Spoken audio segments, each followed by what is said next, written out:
Hey everybody, J-Man here in the Fantom Zone, and today we're just going to talk about whatever comes up because there's lots of stuff to talk about. We're behind on comic talk, we're behind on X-Men talk, we're behind on DC stuff, we're behind on some trailers, I think. We're behind on What If. I've caught up on What If, so I just now watched the latest What If, and I thought it was awesome. No, that's a lie. But I didn't think it was awesome.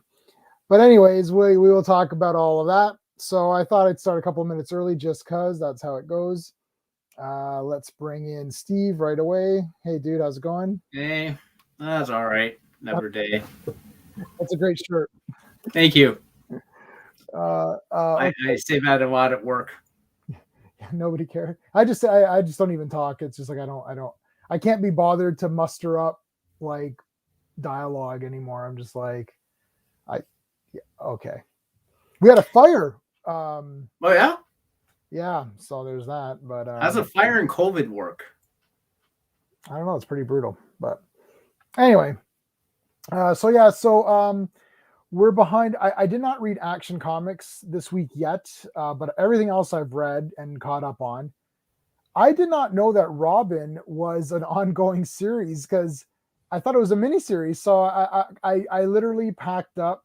So the thing is that there's, we get a fire, we get a flood, right? So it's like, if there's a flood in my storage, like there's my storage unit has flooded a few times. Now, I've never been hit actually. For some reason, it's been avoided. So I'm a bit nervous now. So what I've done is, because I don't have a lot of space upstairs to store my comics. Right. I have so many comics. So what I've done was I've taken all the comics out of the box. I've wrapped the comics in a garbage bag. Okay. And then I put those comics back in the box. Now each comic is bagged and boarded on its own, right? And then I put the entire box in another garbage bag. Like these are all clear, so you could see. Right. The clear and then I tie that, and then I put that in there. So it's like it'd have to be submerged. You know what I mean? Like yeah. It's never gonna.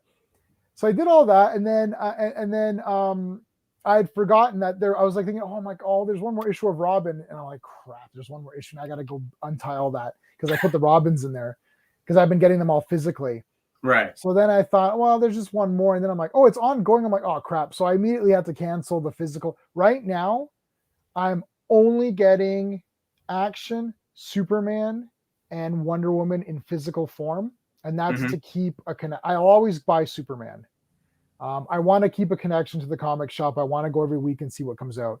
I get anything Rob Liefeld related, and then I get everything Superman related. So I've been getting Superman 78 and all that. I didn't get Red, White, and Blue or Red and Blue or whatever Superman, because I read the first one and I literally stopped reading it halfway because there's like a part where Superman is like raped or something. Like, yeah, I'm like, did Alan Moore write it? Yeah, really. No, yeah, I know. I'm like, yeah, I'm done with this comic. So that's it. Hey, Arkham, how's it going, dude? So yeah. And then I was collecting Batman, Detective, Suicide Squad, all that stuff. So I canceled all that, and I went to digital for everything. So now I'm back to pure digital. It's just easier because I wake up Tuesday morning and all my DC comics are ready to go. Right. The only ones that aren't are the Supermans and the Wonder Woman. I'll never stop Superman. Right. Like ever. Wonder Woman, I had stopped and then I got back on, right? So I stopped for I stopped with New 52. I stopped with, New 52, I guess. And there's one before New 52 that I started and stopped. I started and stopped all of them, and I'm like, they weren't for me. But then Rebirth was awesome, but I started with Rebirth very late in the game, so I haven't been able to. I've almost got everything since Rebirth. I'm only missing maybe like 5 issues or something. So I'll probably never really stop Wonder Woman either. And that's only because I've always gotten Wonder Woman. So I thought I'll just leave it. I mean, it's one extra comic. Like I'm already collecting 2 Supermans. May as well just get one Wonder Woman. But if I start doing Batman, I got to get Detective. I got to get Batman. I've been getting Batman the Detective. Right. And then there's what's it called? Nightwing and Robin and Joker. I'm like, it's just too much. Yeah. So for physical, I'm always going to read the comics. I'm just getting them digital now. And you've always just gotten a digital anyways, right? I collected New 52 physical form when I was still living Yeah. When I was living I mean, in Detective Comics. Sorry. Detective, Suicide Squad, Yeah. Action Comics for a while. Mostly when I was still living in London. When I moved to Brampton, I stopped because I didn't like the comic book shops around me. Like they just didn't seem to care. Plus the one that was closest to me was like a tiny store in a mall. It was nothing. I mean, I remember that one. Yeah. I mean, I could go to the other one that you've been to a few times, but like, then, it just didn't make sense to me when, for some reason, like the guys in London, I had more of a connection. Like I actually talked to them about the comics and stuff. Right. These guys, I haven't got into it. I don't know why. I just never talked to them about comics. So it was all like I understand why you're doing it, because it's not just, reading the comics. It's a community of reading comics and blah, blah, Right. blah, and being excited for the characters. Yeah, I didn't find that here. So I'm like, screw it. I'm not going out and getting them. Like, plus Right. I asked at the comic book store near me, which is gone now. You guys have like subscriptions or, pull lists or whatever. Yeah, pull lists. And they're like, no. Well, who doesn't have that? That comic book store didn't have it. Which one? Comic Book Warehouse? Yeah. Oh, the one in the mall you're saying. Yeah, they didn't have it. Yeah, the one in the mall, because that was run by a bunch of like just whoever people. Yeah. I'm positive Comic Book Warehouse would have it. They would have it, but then I'd have to go drive there, and like it became a convenience thing too. Like I can, to your point, I wake up, it's all done for me. I don't have to buy anything. So yeah, it's just easier. Like I'm just getting too many. I just don't have the space. It has nothing to do with like I don't care if it's physical or if it's digital. It doesn't matter to me. Hey, could not be reached. What's going on? You haven't read or collected a comic in 6 years. Why you just quit cold turkey? I can't do it. I can't stop Superman. It's just not going to happen. I don't care who's on the book. I don't care how trash it is. We actually covered all this on our loyalty, which I thought was a great topic. We'll definitely get Clobberin Times back on. Yeah, he's invited all of us as well. Nice. On his channel as well. So maybe we can do something. We'll figure something out. I'm going to be on his channel. I'm going to be on his channel this Monday, talking about DC Comics Presents, which is a Facebook group that I started, and it's about the DC Comics Presents title, which was basically a team up book. It was 97 issues and 4 annuals, and it's all about Superman teaming up with other characters. So we're going to discuss. So he has been doing every week. He's been discussing all the team up books, and there's been 5. So it's like Marvel team up 2-in-1, World's Finest, right? Like all 2-in-1 is. I think 2-in-1 is probably the best, to be honest. I've been trying to finish 2-in-1. And so I actually had said to him, like, well, since you're doing these team ups, why don't you team up with a different YouTuber for each discussion? Yeah. So, and the thing is, 2-in-1 is actually my favorite. But I was like, you know what? DC Presents, because it's Superman and he's my favorite character. The Thing was in my top 10 favorite characters for a long time. And he fluctuates. It's hard to say. I've sort of eliminated this idea of like who's in my top 10, because I had Namor as my favorite as a placeholder to have him because nobody really liked him. But then it's like, I really like Cyclops. I spent 8 hours getting a tattoo. I love Cyclops. So I'm like, I guess he's my favorite. To make it simple, it's just, I've literally just done like, it's like Superman, Batman, Wonder Woman, Cyclops, Hawkeye, Daredevil, Spider-Man, Hulk, right? That's it. And then if we needed more, I'd say like probably Jean Grey and like maybe like Wolverine. And then there's your 10. There's your top 10 guys. You know what I mean? So it's just, but I just try to keep it like 2 or 3, like 3 per thing. And it's like, and then that's it. Because it's like saying Spider-Man and Hulk, it's like, I won't buy everything that's Hulk or Spider-Man related because there's so much stuff and none of it's that great. Like Daredevil, I still get the Daredevil current series, but I'm so behind on it. I'm like a series behind. Oh, hey, Clobberin Times, how's it going, dude? I was just telling everybody they got to check out your 2-in-1s and all that. Yeah, oh, for sure. Sounds Yeah, good. we'll definitely I'm going to definitely figure out something for you to come back on, and then we can figure out something.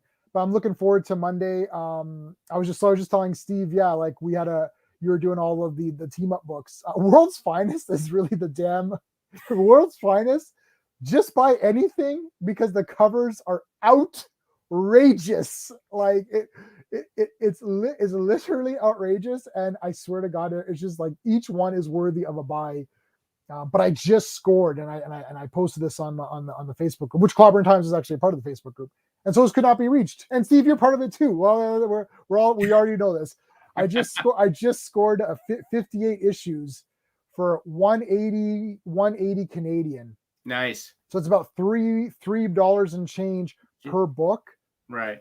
Shit, that's knocked out a chunk of them because there's only 101. Yeah. So I just friggin' in one shot got a ton of them, which is really helping out because last show I went to, this is pathetic.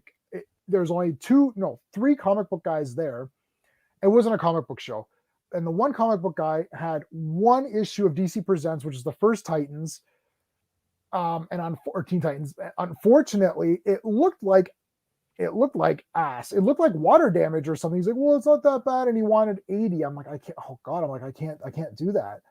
I'd rather just pay 200 then or whatever. You know what I'm saying? Like, yeah. Yeah. Oh yeah. It's going to be good on Monday. So everyone's going to join us on Monday to check that out for sure. And Clobberin Times' channel is linked in every, I link his channel in every video I do now. So yeah, he's up there with the pantheon of you, Steve, and Greymalkin, who is going to join us tonight. Greymalkin's going to join us tonight. He's super excited about X-Men. Basically, Marvel Comics is a dumpster fire. I like about 3 or 4 X-Men books. That's it. Like, yeah. I mean, people are like, "Oh, your channel's always X-Men." I'm like, because that's the only thing there is that I remotely like about Marvel.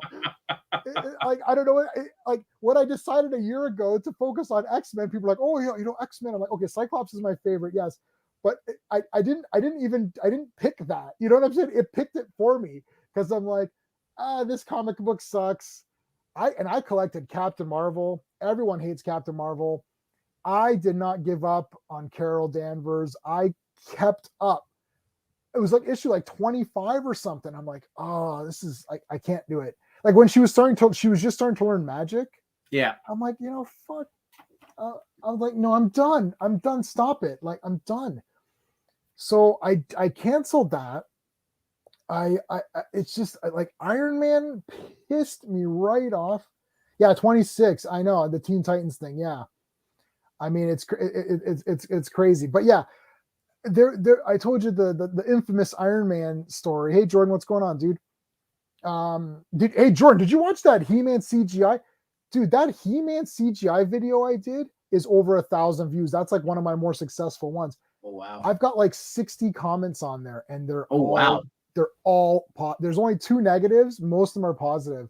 I went on a major spree today to try to find the new He-Man toys. I could not find any, but I did find the Power Rangers toys that I was missing. So Jordan, check it out. Let me know what your thoughts are, buddy. I'm interested in your opinion on that. But yeah, so Iron Man, literally reading the pages, and then Hellcat tells Tony Stark that he's privileged. I'm like, close that book. I'm done.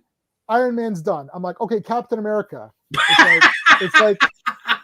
It's what's his face? Ta-Nehisi Coates. It's over. It's over. Okay, throw that. Remember in Rocket Robin Hood? Yeah. When Friar Tuck would eat the food and then throw it away, he'd take one bite and throw it. Yeah. So it's like Ta-Nehisi Coates. Okay, next.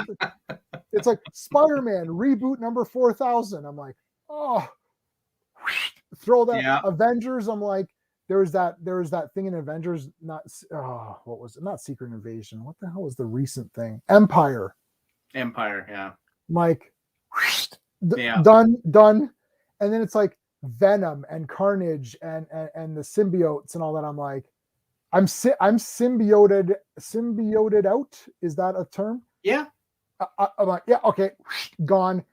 I don't know what to do. Moon Knight is not bad, so maybe I'll go back to Moon Knight. There's a possibility I would go back to Moon Knight. Well, I read, was it Absolute Carnage was the last one? Ultimate. Yes, it was Absolute Carnage. I'm sorry, Absolute Carnage. Yeah, it's not bad. I'm not saying it's bad, but it's like enough. Oh, I read Absolute Carnage, and I read the original, which was like 90s. yeah, like Ultimate Carnage or whatever the hell it was. I don't know. I I'm the worst on dates. We need Sean. I Sean is the only guy who knows any of these dates. I don't like they call it. It's absolutely it's like the same with the Crisis. I got confused after Crisis on Infinite Verse when there was Final Crisis and Identity Crisis and Pants Crisis. Like there was crisis of everything.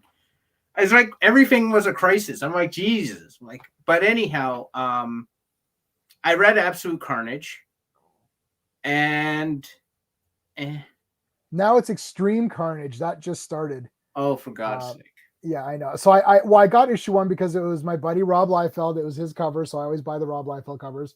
So I bought that. I didn't read it, but it does come with the free digital copy. So I'll probably just read it just for the shit of it because I did pay for it, so I may as well read it. Yeah, it's just I'm like Carnage was basically a corpse in Absolute Carnage, and I'm like, okay, yes, and he's taken over by Null, and people are pumped up for Null, and I'm like, okay, the symbiote god. I'm like, I am utterly and totally confused about the symbiotes now. There was 100,000 symbiotes in there, and I was like, I cannot tell Riot from Scream from the other ones. Like I know Venom and I know Carnage. When they start to get to like, you know, the 500 frigging symbiote, I'm like lost. I don't know how you can have Venom and anti-Venom and now he's Venom again. Like, I don't get it. I'm like utterly like comics has confused the shit out of me now. And Spider-Man is the worst. That thing has rebooted 5 billion times. Now there's non-stop Spider-Man. It's like no, stop. Yeah, yeah. The next one, stop Spider-Man. Stop. Oh, it's crazy. It's Ultimate Spider-Man, and then it was Superior Spider-Man. All right. Which I collected that. I collected Superior. I collected Amazing. I collected what was Spectacular. I got the whole run of Spectacular, most of Superior, a shit ton of the Amazing Spider-Man up until like, and I'm like, I can't do it. I mean, and look at all the terrible story. The Clone Saga, I haven't read it yet. But I know the Clone Saga, I'm getting up to it. I'm not looking forward to it. I know the Clone Saga shits the bed. Superior Spider-Man, I never got into the concept. I just never got into it. Like Doc Ock is in his head, is basically taking over his psyche. But that isn't even the first time like Spider-Man's been dead or something. He died before, and then he like there was a whole spider totem thing, and I was like, okay. And then like one more day, like you know, like Mephisto makes him forget he's married to Mary Jane and they were never together. And I'm like, why would Mephisto care? Yeah. I'm not looking forward to it, Jordan, at all. I'm going to get to it. I will read all of Amazing Spider-Man, but my God, I'm not looking forward to it. And then like the Gwen Stacy whole thing and the Grey Goblin.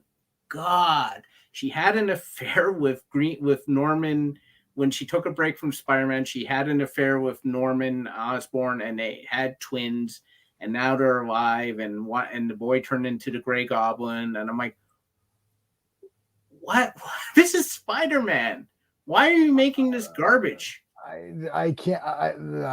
I'm like the newer Spider-Man comic, like the newer Spider-Man comics. Like they're not like bad per se, but there's too many of them. This is this problem. Like they mentioned this. Actually, Rob Liefeld mentioned this on his podcast just the other day, where there was like 15 Batman books came. Now I know it was Batman Day. There's like 15, and Arkham knows because Arkham's collecting all these. There's like 15 related Batman books that came out in the span of like a week or two. Yeah, and you're like, Jesus Christ, I can't read all it. And then he had there's a guy that comes on his podcast sometimes who owns like comic shop now, and he goes, I'll tell you, it's like basically people will always buy Batman and Detective Comics, but everything else is just if whatever they feel like. He goes, and then you get people that just might buy Batman 89 and then they won't, and they're like, yeah, that's good enough for me. The problem is there's too many Batmans to choose from, and they start bleeding. It's like it's like the McDonald's or Starbucks business model, right? The Starbucks business model is there needs to be so many Starbucks that they eventually eat each other. Like they can't, you know what I mean? It's like everyone just keeps going to one, and then the other one's just superfluous or whatever. And that's the thing. There's so many Batman books that you're just like, you know what? I'm kind of like, people will stand off of it. Now I'm reading it because it's Batman, and I'll just read it anyways. But I want to tell you, regular people, they walk in, they're like, oh, I want to collect Batman. Like, let's say they just watched whatever Batman thing, and they're like, well, I want to collect Batman. Then you're like, well, there's the Detective, then there's Detective Comics, and there's Batman, Robin, Nightwing, Joker, Harley Quinn, Suicide Squad, right? And then there's 89. Then there's the next Batman. Then there's, right? And you're just like, wait, okay, so what's the regular Batman? Well, even the regular one is Batman and Detective Comics, so you have to get both those. But then there's Fear States, and you have to read all these other Fear State ones. And you're like, okay, this is crazy. Like, I know we're reading it because this is all we do. But like, for a normal person, it must be just mind-boggling. That's why I said, just read Flash then. Just pick, because that's one comic, and then it just comes out once a month. You read that, and you don't have to read 14 other books that come out. Well, it's to the point where with the Batman comics, I know what happened, but I don't know which one it happened in. I know I read it in a Batman comic, but I'm not sure which Batman comic I read it in. I agree with you. Yeah, you're right. Yeah, I know. I know what's going on in Fear State. By the way, yeah. I mean, we're liking Fear State, right? Yeah, it's awesome. Yeah. Market cannibalization. Like, they just eat each other. Okay, Batman's what caused me to draw comics. Oh man, poor Gordon. So look, Fear State right now, Future State was not very good, actually. No. But Fear State is actually really cool. Like, yeah. I genuinely like what's going on in Batman right now. I do like what's going on in Superman. I know they may turn Jonathan Kent like either bisexual or I don't know if that's still even happening or not. I'm not actually angry about that, as one would suspect I'd be angry. And the reason for that is that he's a new character, and he never had relationships. Like, making Jonathan Kent bisexual is not equal to Tim Drake, where Tim Drake has had several relationships. He's been around for decades. This is a bunch of crap. Jonathan is still new, and we never seen him with relationships because Bendis in his dumbassery, like super aged him, right? So that was stupid. Actually, I hated that. There's not one person that liked that, by the way. There's not one, and I'm on effing lots of Superman groups on Facebook. No, I cannot find one person that thought aging him was a great idea. But anyways, because he was a little kid when we saw him, we don't know what his preferences were, so it wasn't that big of a deal. But Tim Drake is bullshit, right? So Tim Drake, like, the funny thing is that I equate these guys actually with their relationship. So like Nightwing is with Barbara Gordon in my mind. Tim Drake is with Spoiler in my mind. Like, that's like it's like Green Lantern is with, I don't know who he's with, because my thing. Carol. Iris is not Iris. What's her name? Carol Ferris. Carol. Is he still with her though? Because I was reading. No, not because I was reading the. She's now a Star Sapphire or something. I don't know. Like Iris. Nobody in the last thing I was reading. Iris is with Barry. Like, like Lois is with Clark. Like, there's certain things where, these relationships to me are just like, well, this is what it is. Like, if they could break up or whatnot, it doesn't matter, because they're not real people. Like, it doesn't matter. But if someone says to me, who's Tim Drake's, person, I'd say it's Spoiler. Like, that's who I've seen him with all the time. So yeah, I'd say Spoiler. That's pretty modern establishment thing. Like, when I started Flash Rebirth, Flash I never collected fully, so I started with Rebirth. And he was with someone else completely. He's with, what's her name? I can't remember the oh gosh. Fast Track? Her name's Fast Track, I think. He wasn't with Iris. And then right now, the current Flash is back to Wally West. So not Wally West. Oh no, it is Wally West right now, right? Who's the current Flash, Sean, right now? Wally? Well, yeah. It changes though. So yeah. Yeah, so Wally right now. So he's married and stuff with kids. So like, I don't know what's going on with Barry right now. Like, the parts that Barry was in, I didn't know what the hell was going on with that character. But anyways, it's all wonky. I do like the Batman books. Marvel is like a dumpster fire. Like it's like Moon Knight looks okay. Maybe I'll go back to Moon Knight. I'll try the next one. And like there's a few X-Men books that are really cool. But like that's it. Everything else that I've tried, I'm gonna try Amazing Fantasy. They brought that back. They're on issue 3 of Amazing Fantasy, and what it is, it's Spider-Man, Black Widow, and Captain America, but it's young Spider. It's almost like young Spider-Man, Captain America during World War II, and Red Room, Black Widow. So it's like telling like older stories. Right. So it's movie Spider-Man and movie Black Widow, basically. Right. Well, yeah. But not movie Captain America. No, but yeah. I'm on our Captain America Facebook group, of course, and they're all saying that the Captain America parts are better than the Captain America comic, which, well, really, that's not hard to believe.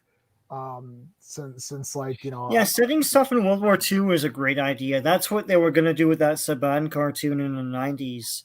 It was all going to be World War II with Cap and Bucky, and he only shot that weird intro pilot thing. That would have been cool. Yeah, because things were more defined then. You could be like, yeah, these are the bad guys, these are the good guys. We know what's going on. We know Cap's heroic. All of his bad guys make sense. Shit. Yeah, all of his bad guys make sense in World War II, rather than like we're 80 years old, and it's like, you know, like Baron Zemo and right. Red Skull and everyone else makes more sense. Armin Zola and all those guys. Yeah, just do that. I mean, and I'd be totally good with that. Like, you know, unfortunately, the MCU version is a bit weird because it was only one movie, and then they went right into bringing him into the. You know what would have been interesting if they had gone back and it did sequels in the period, and like, so the first movie, you know, something happens and then they could just fade and be like, you know, he fought many battles or something, and then he just, you know, wakes up and then he has that last battle and then he's in the present day. But then they can make movies that take place in between. Like there's a lot of Star Trek novels that tell stories, because the original series, there really wasn't continuity. Like it, you know, because it's just episodic, you know, whatever television. It wasn't like a story or whatever. It was just like you could transpose episodes, right? It didn't matter. So they wrote a lot of novels and just said, oh, this takes place between whatever season 2, episode 5, and you know, whatever, right? Yeah. My favorite bit of business about that is the Marvel. Oh, I can't hear Sean. Can you hear him? Nope. Sean is utilizing that KFC Wi-Fi. I think he tried to say something positive, and nobody likes when Sean's positive. Yeah, his internet doesn't even like it. It just crashes on him as soon as he says something positive. But by the way, Sean's rejoined us on a different thingy. We have 2 Seans. Oh! I don't know what happened there. Sean, I can't hear you. You're still loading for me. So I'm sure that's just my garbage internet. So Sean, you were going to say something positive, and of course your internet cut out when you're going to say something positive. So you couldn't handle it, man. It was just like, it was so shocked it just shut down on you. I'll say like Jay. I want to say while we're waiting for Sean so I can hear him and see him. We did a stream on Billy Blanks on the Action Elite, and you're back, Sean. Well, let me just tell this real quick.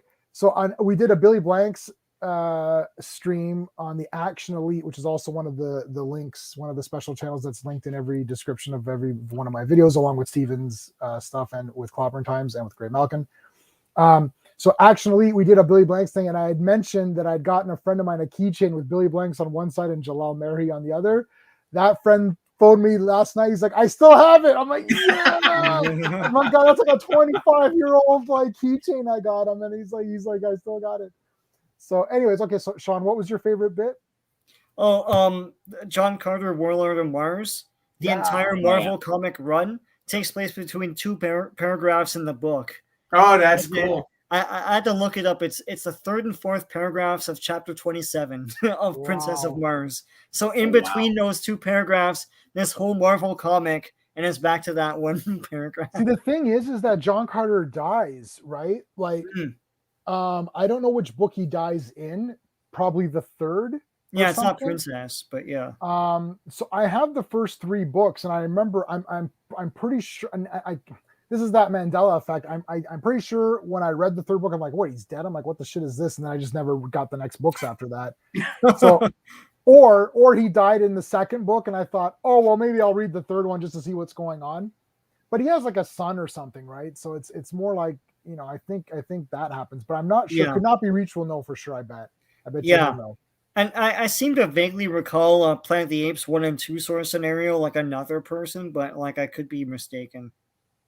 Hmm. Yeah, where it's Brent instead of Yeah, Taylor. so another dude comes in, is like, where the hell's John? yeah. He's looking for Taylor, and it's like, and Taylor's still alive, and then Taylor blows it all up at the end. Yeah. It's like, Yeah, Charlton Heston's like, F this, man. yeah, you know what, man? Charlton F Heston's the not taking world. shit from these apes anymore. It's like, I'm done. You need to be a serious movie star with pull to pull a shit like that. But Charlton Heston was one of the few guys who could do that, man.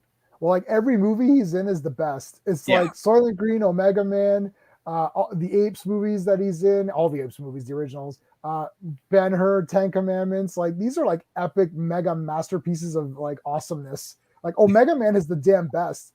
Like, I don't know. I like all of those movies. So I think those are the only ones that I've seen of his that I remember. He was in The Big Country. He was the villain in that, or a villainous character. He was sort of gray.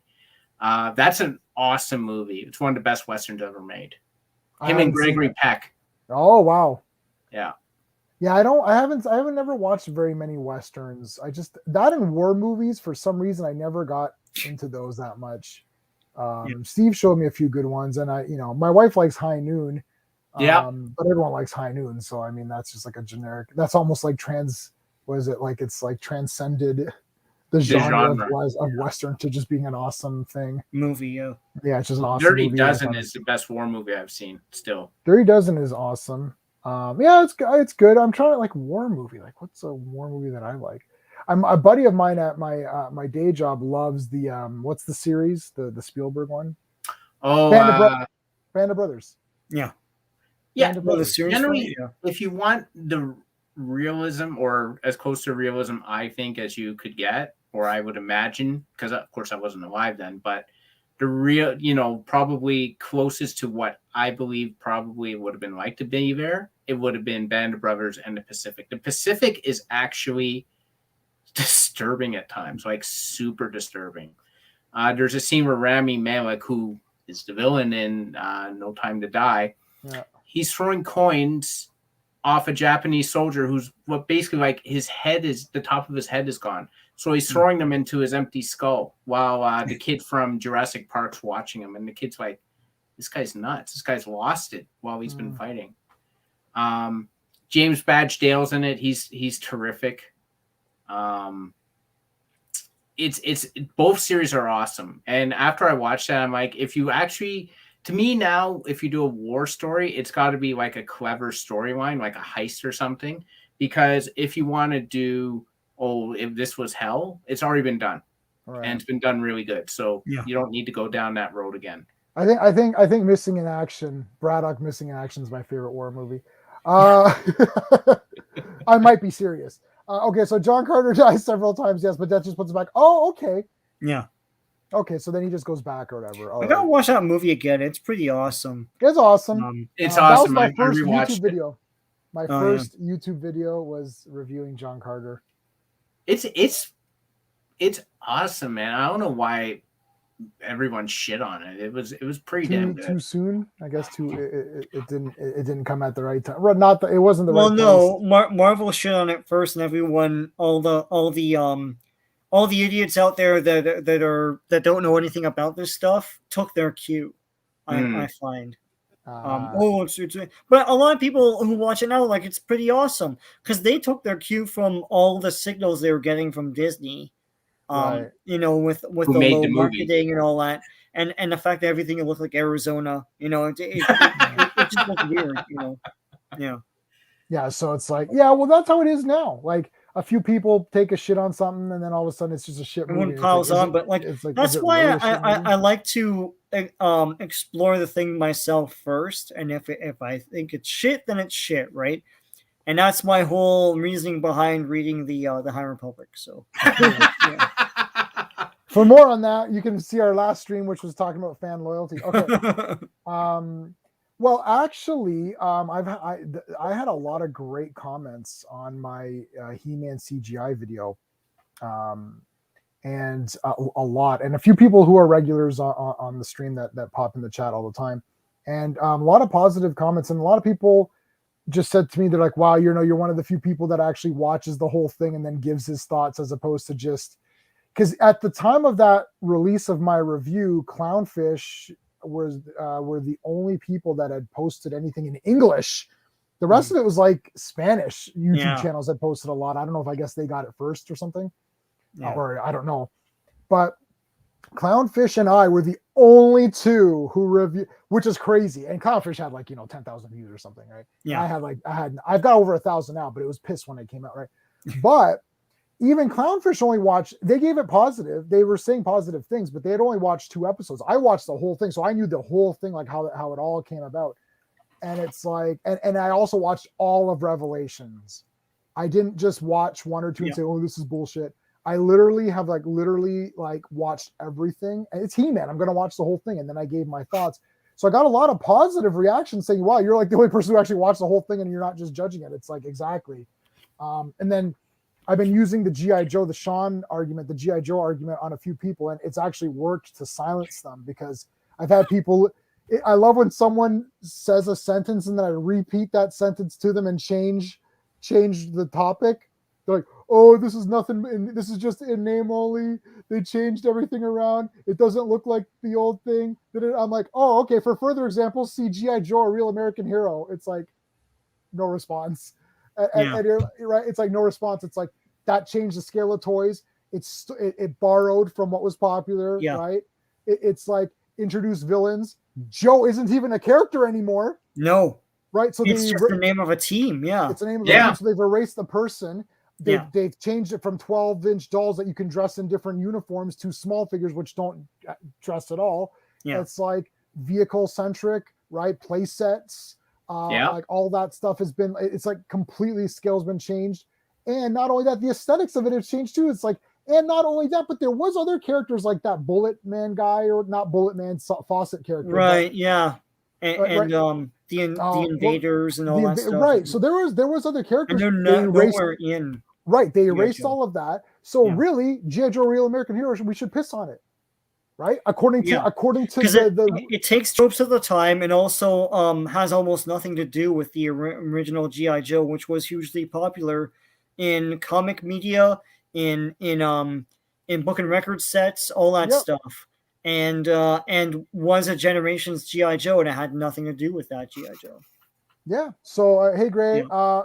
So yeah, exactly. So I mean, I don't know. Like it's a great comparison, because some people don't even know what you're talking about. They're like, G.I. Joe. It's like, oh yeah, shit. The thing I love is not even remotely close to what came before. You're as ignorant of the original as you accuse kids being ignorant of the original He-Man and stuff, right?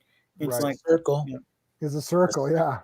Yeah. Yeah, like I'm always looking for the spirit of the thing. To me, G.I. Joe, it's like, look, it's still an American thing. It's military. It's a cool guy with like vehicles and cool weapons. It changed the format of the toys. It wasn't a toy that I knew, so I wouldn't have been angry anyways. But even in researching it, but that's the thing, yeah, right. Like even in I wouldn't have been angry because I didn't know about it. But even with like something like what the hell were we talking? Like, was it Speed Racer? I can't remember. See, because that like Speed Racer and even like Kamen Rider, which I just saw the new trailer for, the guy who did Shin Godzilla's doing Kamen Rider. So I'm going to be all over that movie. That's for damn sure. but Ultraman really never ended, and neither did Super Sentai or Power Rangers. But like the things that kind of just went away for a bit and then came back, like Speed Racer was just that cartoon, and then I don't think much happened with it until that movie came out. The movie looked like Speed Racer to me. Like, I don't know. I bought all the toys and I got the cars. I still have the car here, and I got the poster and I bought all the vehicles.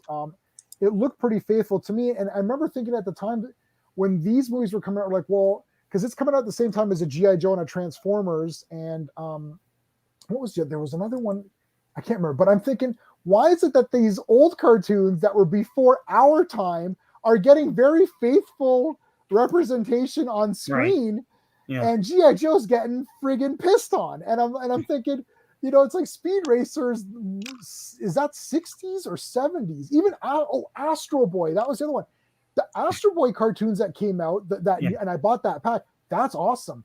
My wife has read all Astro Boy comics, the whole from the beginning. They're cool, They're cool. So it's like, and I'm like, Astro Boy, Speed Racer, why are these getting faithful adaptations? That even when they did Ultraman and they did that Ultra 7X, they did that adult one, that was kick-ass.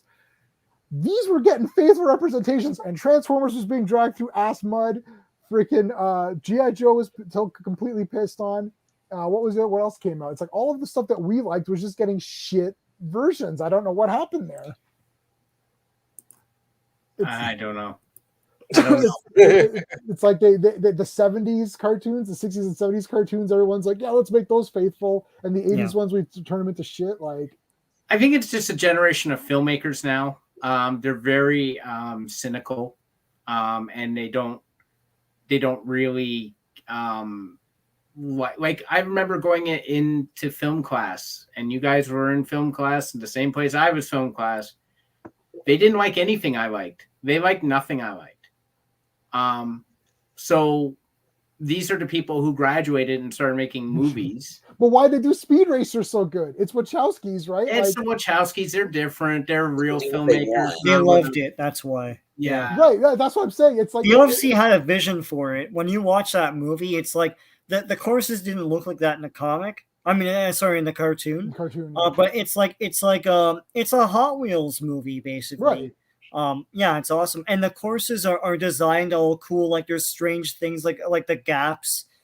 They have to jump and stuff. And the one shot from underwater looking up at these cars jumping, and it's wicked, you know? It's a wicked ass movie, man. Yeah. That movie is awesome. But they're actually good filmmakers. Like Steven Summers made Van Helsing. He loves Universal characters. That's a cool movie. I'm taking all my negativity back. I bought it when it came out, and I was kind of pissing on it, and it's kind of shit, but it's kind of cool. So it's kind of shit, but it's kind of cool. Yeah, it's kind of shit, but now it's I know. That's the pull quote for the tagline for the channel. It's kind of shit, but it's kind of cool. It's kind of shit, but it's kind of good.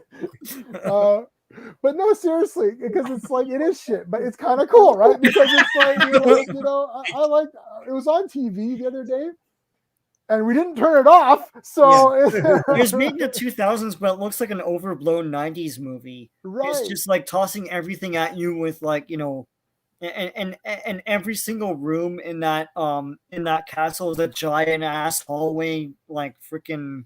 Vault. Yeah. Well, Steve, you did. I can't remember. Did we see that together or no? No. I was still living in London, I think, when that came out. That was like 2004. Yeah, we saw it. Yeah. We didn't see it together. Okay, so Sean and I went. Yeah, Van Helsing, I have it on Blu-ray, but like when I watched it, the first half, I was like, hey, this is pretty good. And then like it just screwed that pooch, man. It just went downhill. Like it's overblown. Yeah, it just went so hard downhill. Like he wants to have children. I'm like, okay, but doesn't he make children when he bites them as a vampire? Like no, he does children. And he'll teach them to count. Yeah. This is how I disciplined. Punch! and then the only thing that can kill a vampire is a werewolf. I'm like, yeah, that was weird. That was weird, man. It's based on a comic, and I never read it, but I never read it. All right, so Gray, we haven't talked in a while. We're going to talk about What If because now I'm all caught up. And we can take. I like beating up What If. That's always fun. But so X-Men, out of the X-Men books, there's been a few really good ones, and I've got a few. I actually had a few good positive comments on my latest video for X-Men, which was talking about Sword. The comic was called Sword, but really it's called Storm.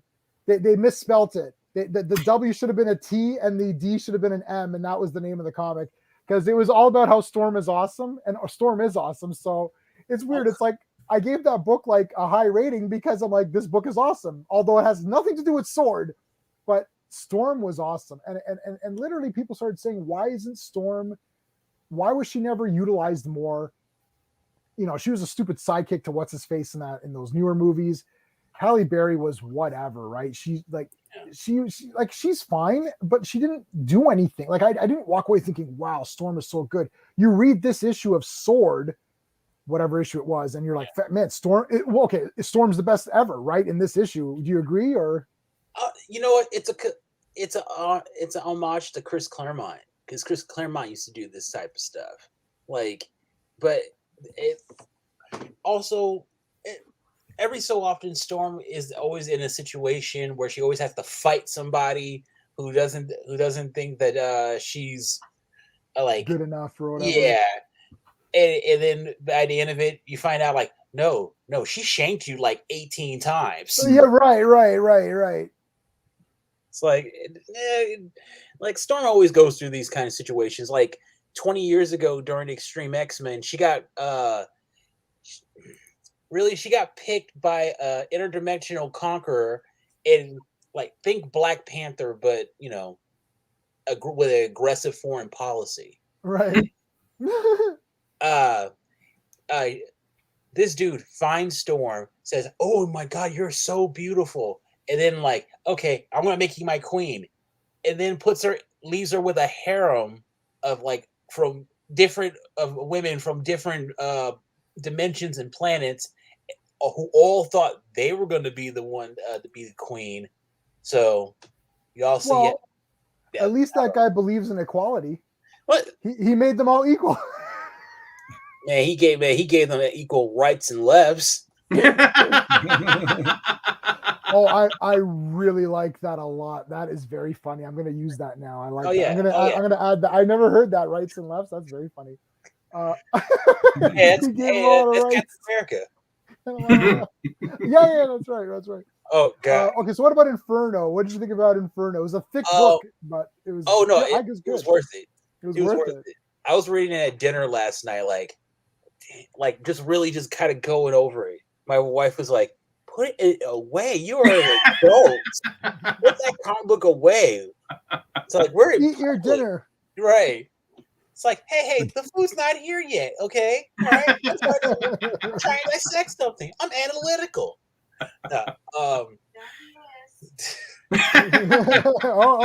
Just walked into the room. Right. Okay. He's making fun of you on live stream. No, it's right. Whatever. All right. Okay. As far as Inferno, it once again, I'm looking at this like a movie guy. This looks like the beginning of a Christopher Nolan movie, because we're seeing a bunch of stuff, and then we're seeing it extended a little bit more, like the beginning with when they showed Destiny and all that. Yeah, when she was being murdered by Destiny and Mystique. Okay. Destiny and Mystique getting together is the worst idea in a long, sad history of bad ideas. Because I'm looking at this, like at the end of it, when Mystique introduces whatever, spoilers. Brings out Destiny. I'm like, okay, this is bad. Because we knew Destiny was coming, though. We knew that was. You knew that's what it was going to be. I knew it was coming, but I really thought that Mystique. I really thought Inferno was going to be Mystique trying to burn everything to the ground, like waiting to like literally Inferno. I really thought Disco Inferno. It's like, I'm gonna burn this to the ground. Like, all right, calm down. But dude, man, Destiny is threatening. Like that beginning part when they're like basically threatening Moira, saying, "Listen, you're gonna F and do what we gotta tell you you're gonna do, or we're gonna like kill you every time." And then they're like, "We're gonna kill you when you're a kid, so that your mutant powers don't develop." I was like, "Man, screw you guys." And then when Moira goes back, she goes to Magneto and to Professor X, and she's like, "Yeah, I want her like obliterated from existence and they're like, okay, and Magneto's like, yeah, done. We're gonna take care of that. No, I mean, no, okay, no. The thing about it is, though, the fact that she was bad, like, you guys aren't listening to me. I'm like, all right, calm down. All right, what were you doing? Like, where were you during all this? You like, were you just confined into the skin tag of Krakoa? No, you were able to go wherever you want. Get your head out of your ass. I thought, like, man, I don't know. Destiny was like when Destiny's showing up at the end as a potential seat on the council. That's super cool, man. But like, here's the thing, though. I've been saying this for months. The whole reason why there's the whole precog rule is to cover up that Moira doesn't want Destiny there. It's not against all precogs. He's like, no, that's fine. I have no problem with precogs. Fuck that bitch.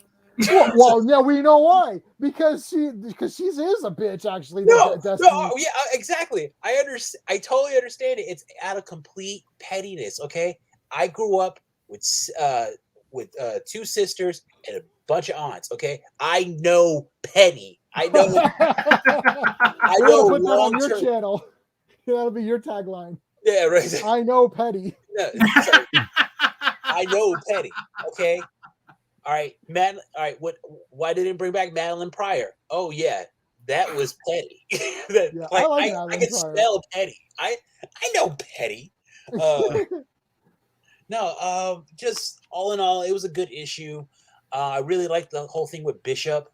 Yeah, that was really cool. I'm like, yes, finally, they gave the black guy a good job. He's no longer Kitty Pryde's bulldog. Yes, I understand. I said bulldog, and he's black. I think it's fine. I think you're allowed. Jordan is back. All right, Jordan. Yeah, Kitty Pryde is just barf in this new run, like this Hickman run. I just can't stand her. I don't know. No, J-Man, like Kitty's hilarious if you kind of look at her whole relationship with Bishop as the precursor to that old lady in Morgan Freeman in Driving Miss Daisy. Like, Kitty Pryde is that old racist lady who doesn't really know that she's being racist. Yeah, I mean, I don't know. I just don't like Kitty in this run.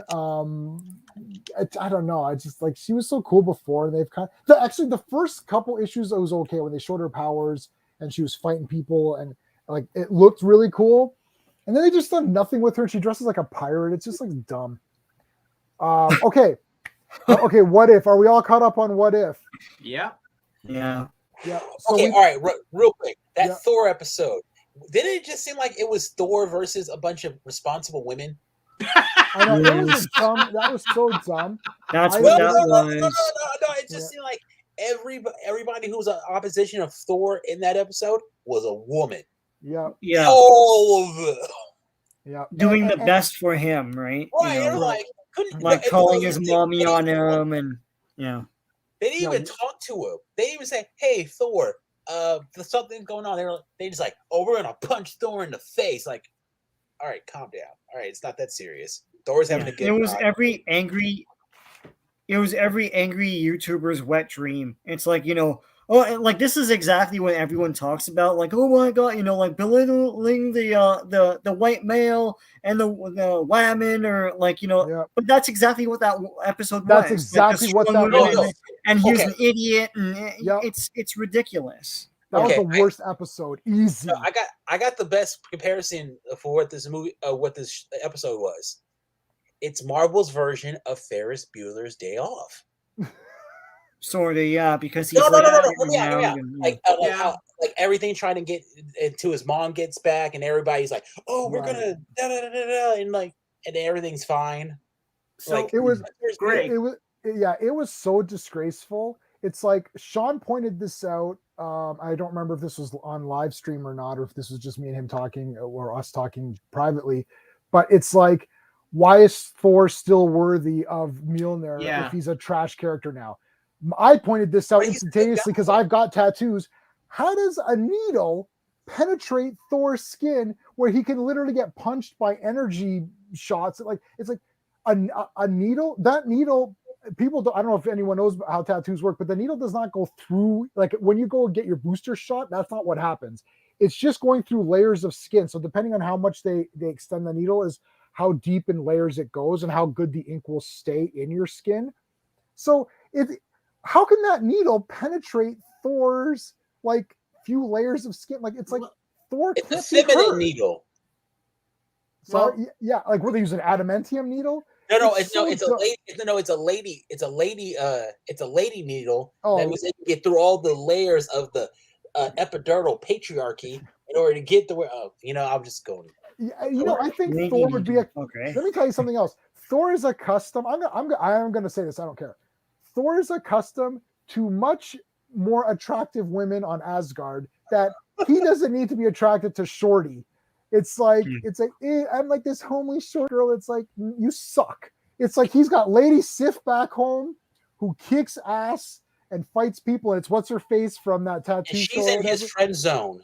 Well, she needs to enter the unfriended zone or whatever. No. I'm just saying, and that's just his friend zone. Oh, that's right. That's just his friend zone. He's hanging out with these high class women. It's like, look at his mom, right? Like he's not. It's like Jane Foster. The only good thing in that entire episode is where he couldn't see her, and then he looked down. And he's like, "Oh, there you are." That was literally the only time I laughed in all What If episodes combined. That was the only time I thought that was funny. And then the rest of it was trash. It's like, oh, let's call in all these women to beat him up. So and hold on. And I call it like I see it. I said this earlier. Somebody had asked me, oh, do you affiliate with all these sites and all that, or these channels? I'm like, listen, I call everything how I see it. If I think this is crap, I'm going to tell you this is crap. Like, I like the new CGI He-Man cartoon. I don't think it's crap. I like Fury Road. I know everyone thinks it's crap because of what I like Fury. But this one, all of the people that complain about all of this stuff, they have a right to complain on this episode. This was obviously a trash crap. Let's make fun of Thor because he's the strongest guy, blonde hair, blue-eyed, white guy. Let's make fun of him. And I'm like, this was absolutely garbage. And there's a Thor movie coming out. And how am I supposed to be excited when Thor's behaving like a stupid loser? I just don't understand the branding of this show. I don't understand what they're trying to accomplish with this show at all. Like I'm completely out of the dark. Like I'm in the dark. I have no idea. Like I'm not excited to see Marvel product. After watching these, I'm like, I'm less excited to see Marvel product. I don't get it. Steve, go ahead. You want to say something? Yeah. So I had 3 questions. Gray, I already asked J-Man and Sean offline about this. I agree. But like, Gray. So, question for you: do you feel that Natalie Portman was awake at any point during her voice performance in that episode? Wait, that was Natalie Portman? Yeah, that was her voice. Yeah. That was her voice. And can I ask, like, when did Thor's definition of his character be entwined with him growing up with Loki? When did that become a thing? Because that's dumb. It seemed that they insinuated that, well, if he hadn't grown up with Loki, he'd just be a stupid party boy. I'm like, but then he's partying with Loki anyway. So I'm like, it doesn't make any sense. It doesn't make any sense. I'm like, doesn't make any sense. Yeah, that's what I'm saying. It doesn't make any sense. Thor the only child. Does that mean the older sister's not there? I'm giving them a minus 50 DKPS. Yeah, where's everybody? Like I just don't get it. I don't understand how that this what if you're not mindful of the universe. That's the problem with this whole thing. It's just hot takes in some writer's room, and they're not actually Marvel fans or fans of these properties in general. It's like they don't think about why would he be worthy of the hammer? Like it's just the imagery of Thor as a party boy, and that's it. Well, let me tell you, I figured it out after watching today's What If episode. I figured out what the writers do. They read the Wikipedia page of the movies, and then they write the scripts for What If. That's why I'm convinced happens. That's where that woman from that Doctor Strange episode comes from. It's like she's in the movie, just everyone forgot she was in the movie. Except she was so memorable. Except if you read Wikipedia, it's like, oh, this character, let's do something with her. Right. Okay, but all right. Can we talk about this week's? Wow! Sure. Wow! Can I ask a question right off the bat? Please. Sorry. When did Vision get the ability to cut Thanos in half with the frigging Mind Stone? That would have been useful to know during the Avengers of Infinity War. Yeah, he's alone, right? I don't know. Like Vision, yeah, I was it's. surprised too. I have to say, It's a hot take. It's like, what if It's he a just hot kills him just right off? It'll Then be where's surprising to the audience. Yeah, I know, but he doesn't have that but power. once again, it doesn't make sense. Sorry, J-Man. No. Look, Greymalkin, you'd finish your point. Just I don't know. I got nothing. I got nothing for that. Thanos and Ultron and like aneurysm. I just I have to say something that's okay. Look, I've always wanted to do archery since I was a little kid, and I never got around to it. My friend and I have both, who I grew up with, wanted to do it. We never got around to it. Never. And I started looking into clubs literally before COVID came in. And now that it's ending, I started looking back into the clubs. Some are still closed. There's one not too far from me. Robin Hood, like Errol Flynn, right? That Robin Hood. But then Robin Hood in general after that. Green Arrow, Hawkeye. Hawkeye's my second favorite Marvel character. He's always been a favorite character because of the bow and the look and all that. I love archery. I watched the Olympic archery. Like they just had the men's and women's finals today, recurve and compound bow. So I watch archery. I do all this stuff. They had him shooting the wrong way in this cartoon than when he shoots in the movie. Jeremy Renner is an offhanded archer. So more often than not, your right hand using these three fingers pulls it back and anchors yourself, right? And you release. That's how that works, right? This way. Now, Jeremy Renner shoots opposite. It's opposite hand. It bugged the crap out of me because the comic book character doesn't do it that way. And it bugged the crap out of me in Avengers 1. And I don't say it to anybody because that's a really nitpicky, you're a loser and you have no life. Like, do you really care what hand he's shooting with? It was just weird to me, but I got used to it. But then in this cartoon, he was shooting the wrong way. And I was like, that's not the way that the character shoots. And the thing is that almost everybody shoots this way. Because like your stronger hand, your right hand, you have to retract the bow. Like it's harder to pull, right? This is just holding it steady. In fact, most archers, like you even hold it with two fingers sometimes because you don't want to strain yourself because it starts to, if you strain too much, you shake. And the whole point is to keep it steady, right? So the thing is that Jeremy Renner must be left-handed or he's, like I assume he's left-handed. Yeah. Yeah. I also play hockey the reverse way that normal people do, and baseball I bat this way, right? But archery I would do that. It's weird. I'm very weird. Some things I do right-handed, some things I do left-handed. It's just weird. But he shoots the other way, and I remember this too. That him and Stephen Amell, Stephen Amell is having this thing with him, and he's like, "Well, Jeremy's the best like offhand archer, but I'm the best," So he would like make fun of him. So it just points out that they're not even paying attention to their movies because the animators are like, well, everyone shoots this way. So they just animated it that way. And that's not the way he shoots. And there was also another shot where the quiver's the wrong way. It's the way of where the bow is. It's like, that would mean you'd have to pull it this way. Nobody does that. It's like this. Yeah. Boom. Right. Right. So I'm like, oh my God, you guys are so lazy. It just goes to show that they're not even watching their movies that they're basing it on because Hawkeye is shooting the wrong way from the movie Hawkeye. So this was not Clint Barton, I guess. I wonder what Hawkeye this was. I mean, he did get his arm ripped off. It was essentially the Winter Soldier. I mean, yeah. Can we stop this trope of, I know. Oh, I'm so worn down. I want to die. Like, yeah. Why would he be like that? Like, yeah. God, you need a hug and come on, we're gonna get burgers tomorrow. That's something to look forward to. I'm just tired, so I'll just kill myself. And you know what the biggest problem with? When did this whole thing become about the Watcher? This is now about the Watcher. Yeah. They foisted the Watcher in there big time. Yeah. Up until No, I'm like, no, but like, no, but come on. Even the Watcher was like, "What the hell?" Yeah. And like, really, I understand how why the Watcher was completely like, what the hell are you doing here? You shouldn't even be here. But as soon as it looked like they were going to mesh everything together as actual canon and continuity, I figured the Watcher would be this would be the Watcher's show. right. I don't know if I'm too, but I don't even know. This isn't Uatu, is it? It's just a Watcher. Yeah, it's just a It's Watcher. not a Watcher, right?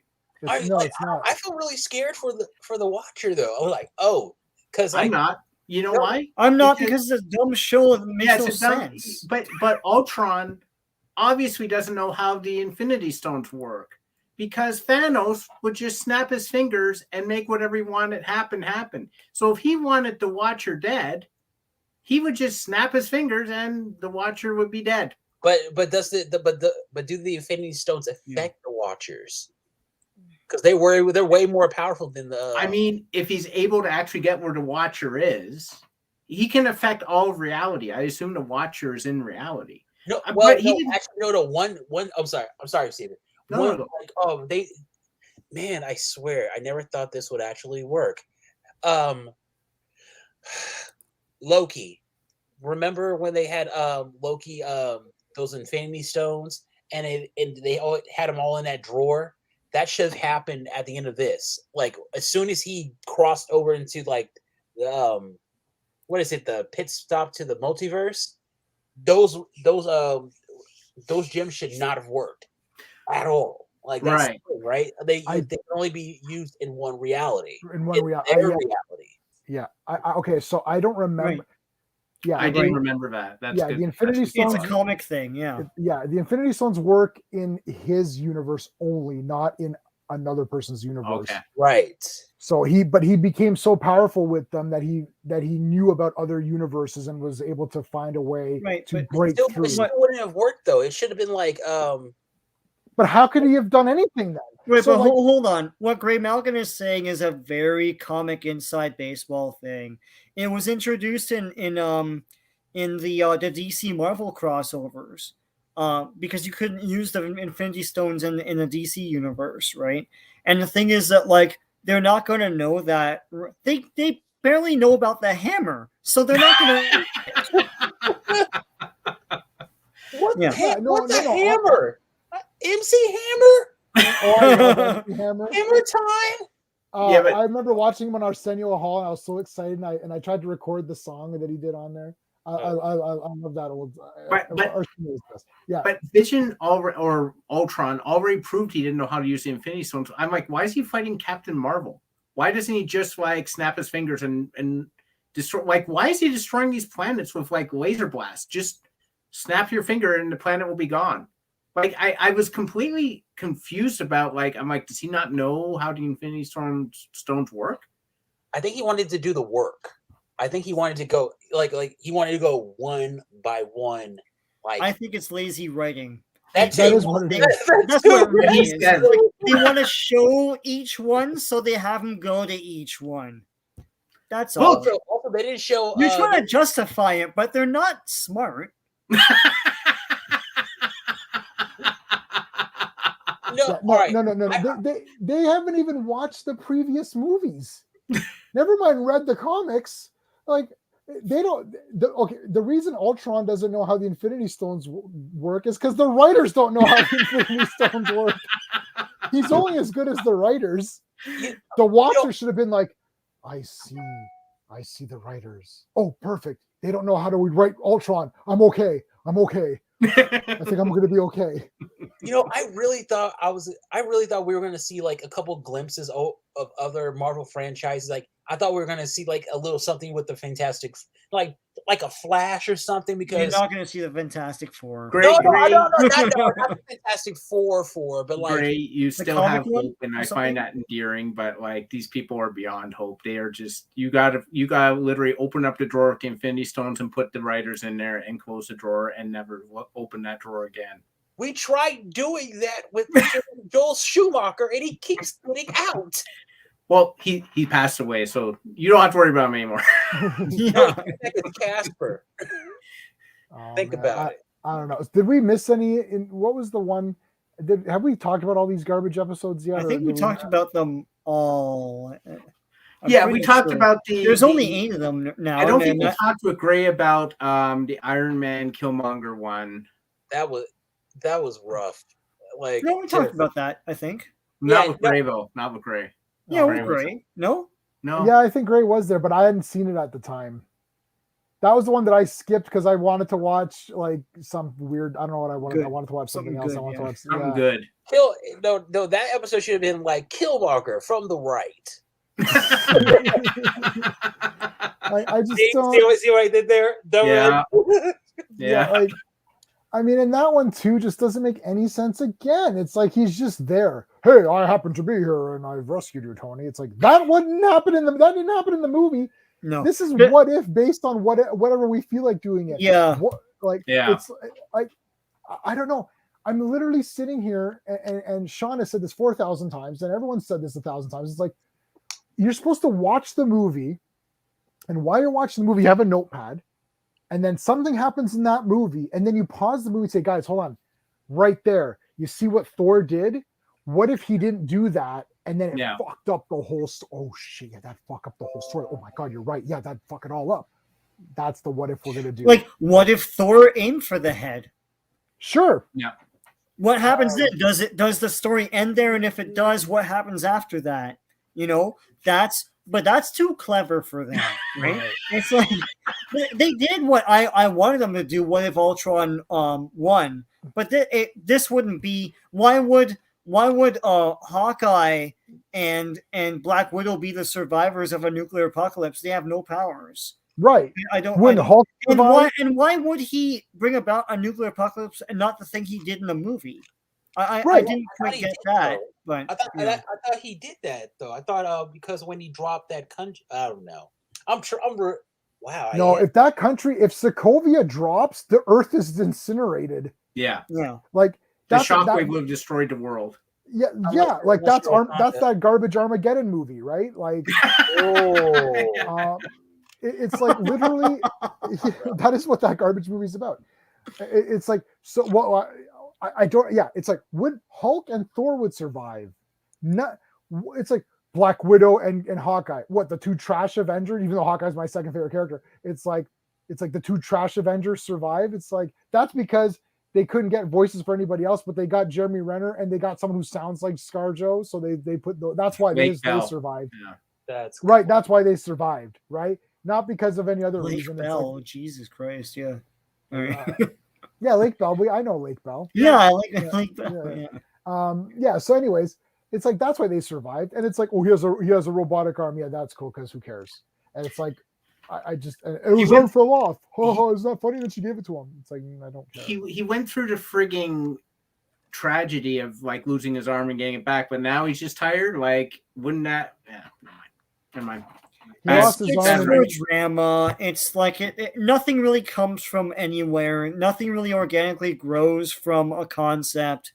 It's all this whole thing should be called lazy writing the show.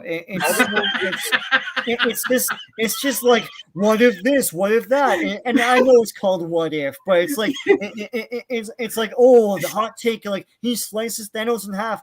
Well, really, these characters are the same characters from the movie, so why wouldn't he have done that in a movie? I don't know, because it's surprising to the audience. Well, but it's still shit. See, no, the thing about it is we're not watching a comic book what if. We're watching failed Marvel pitches. Failed Right. Marvel pitches. Yeah, Like, what and if seeing why they failed. like, what if we attack Thor's patriarchy? What if we did Right. It's bad. Also, have you noticed we have not had a single female villain? Right. Yeah, Oh, so Sean and I discussed this I don't know if this is privately or not, but if they're destroying all the Avengers characters, weakening Captain America, Thor's a goof. Yeah, why or didn't they destroy Captain Marvel? Why didn't they Yeah. why didn't they make Captain Marvel look like a goof? Right? Oh, they won't do that, right? We can't make her look bad. It's like we Well, can make she everyone. did. How come Black Widow didn't look bad? Where's the trash Black Widow story where she's an idiot and doesn't know anything. She's Well, she always died. cool. She died in that Hank Pym episode, really. Yeah, but okay, but everyone died in that one or whatever, and she's got sneak attack died or whatever, right? It's Fair. like, where's it where she's trash? Like what's his name got depowered, right? It's Captain like America. Captain America, Tony Stark's an alcoholic loser idiot, right? Like what? Killmonger's smarter than Tony and outsmarts him? What the hell? Where's that coming from? That Okay, is so all right. Hey, stupid. well, hey, J-Man, you just said it yourself. Tony was drunk. Well, exactly. So he's like a drunk now, right? So he's a drunk, and Pepper's the smart one because she saw it coming. Well, she's so smart she didn't do shit about it, did she? It's like she's like, I knew we couldn't trust him. Well, why didn't you She say sounded like a anything? hater this entire, and she sounded like the girlfriend. Like, oh, I don't like the fact that my boyfriend has a new friend. Like, what the hell? I'll say that they did get Pepper right in this because that's how she was in the movies as well. Yeah, she's Yeah, an just irritating like piece of shit. finger wagger. Yeah. You shouldn't do this. Tony, you left me in charge of his company. How could you? Now I'm very busy. Like, That was Don't you dumb want- too. Why would you put that dumbass in charge of anything? Pepper Potts sucks. We're gonna do a stream of the Pepper Potts hater society or something. Hey, can we just say this? The whole having a regular girlfriend if you're a superhero trope sucks. Because there's no way Thor would even look at that gassy looking bitch. No, No, exactly. I'm sorry. I only said it because I didn't know. I couldn't remember her name. No, like, I mean, and like Natalie Portman is attractive. She can look good. Why do they have her dressed like such a loser? why did they have Kat Dennings marry Howard the Duck? Oh my god! Oh my god, that was hilarious. I'm like, man. And no, here's the thing. She was still talking trash about it. But at the end of it, I was like, oh wow, you call him when you're And Kat Dennings looks better than Natalie Portman in the movies and in this cartoon. Part, and it's like, well, okay, see this water bottle? This is more attractive than Natalie Portman. Oh, that's no way. Okay, come on, that's Jimmy. too far. It's too far. Come on, Well, I am thirsty, what's the last good Natalie Portman movie this decade? I'll wait. Bro, no, Leon the Professional. That was the last good Natalie Portman movie. That was a century ago. V for Vendetta was pretty good. Oh, I like V for Vendetta. I said this decade. Last 10 This years. decade? Yes. No. Nothing. Shin Godzilla. Didn't she play one of the That monsters? was Millie Bobby Brown. No, I was saying she played one of the monsters. Oh. Natalie Yeah, Portman retired after Black Swan, I think. Yeah. No, she was won her in thing. the one Sean liked, Annihilation. Oh, is she in that? She's a star. She's on the freaking cover. That's a okay Like movie. everybody else did. All right, so there you go. Yeah. I mean, I don't know. This What If is just real bad. So the next one's the last one. Yeah. Yeah, but they're going to season 2. Oh, I know, but but when the hell's that gonna happen, right? I don't Next know. year. But So I bought Batwoman season 2 today. Oh yeah, Why? that's Why, out, eh? why do you remember all the horrible things, J-Man? I want to see if I'm gonna see if I'll never open. I haven't opened it yet. I'll see how long that stays unopened. It'll be like 2 years from now. It's still. Sean would have already watched it all and loved the awfulness of it. I'm gonna try to watch it for the awfulness of it. Is it only Blu-ray? Oh, I got No. I'll tell you this. Sean would buy it and it'd be like kind of like I hate banging, like I hate Oh, you yeah, I so know, much, that's I'm gonna totally watch you. Like I'm curious at hearing Sean's opinion of it when he actually watches it. I'll probably laugh for like an Well, hour. I'll shit all over, but like Well, it's I only think- Blu-ray. It's not 4K. Yeah, no, it won't be 4K for. You want I want 4K? 4K Holy Batwoman shit. season 2 shit No. shit show. The thing is that Batwoman has almost become so awful that it's gone into that realm of like, you know what, this is so garbage that it's just fun to watch how garbage it is. Whereas like I think What If is just bad. Where you're like, Yeah. I just can't get angry. I know we were getting angry now, but like, Yeah. it's like From what I you're just from what you're Yeah. telling me about Batwoman season 2, it just feels like the writers knew they were doing something awful and just pushed the limits out of Of awful. anger and Yeah. anger at the fans and everything else, right? And Yeah. and what if is writers really trying, and that's what's so frustrating about it, you know? Right. Yeah. Oh, Right. so they can try to make the show bad, but they can't like, hey, you know what? This dumpster fire is a dumpster fire. Let's put out the dumpster fire first. Yeah, they can't do it now. It's too. I don't think a lot of these things can come back, man. No, you can't save like him. You can't Shane save is not coming back in this one or whatever. It's No. like it's over, Johnny. Like it's done. Like what if it's done? Like Yeah. they cannot turn this around in the next episode. No. Batwoman is super done. Yeah. I think Supergirl's literally done, so that's literally done. Yeah, it's done. Let's talk I mean, about good shows. Let's talk about one good show that we're all watching. Star Trek Voyager. Just to change it up, because we always talk about what shows. Okay, let me think. I'll tell you. The two shows that I watched. One was called Stay Tuned. It's Japanese, and the other one was Samurai Gourmet. I highly recommend both, but for sure Samurai Gourmet if you're into simple shows. It's a guy who's retired. He's an old Japanese salaryman, and those are those guys who literally every day they get in their suits, they go get dressed, and they go to their job, and that's all they do all their lives. So he's retired.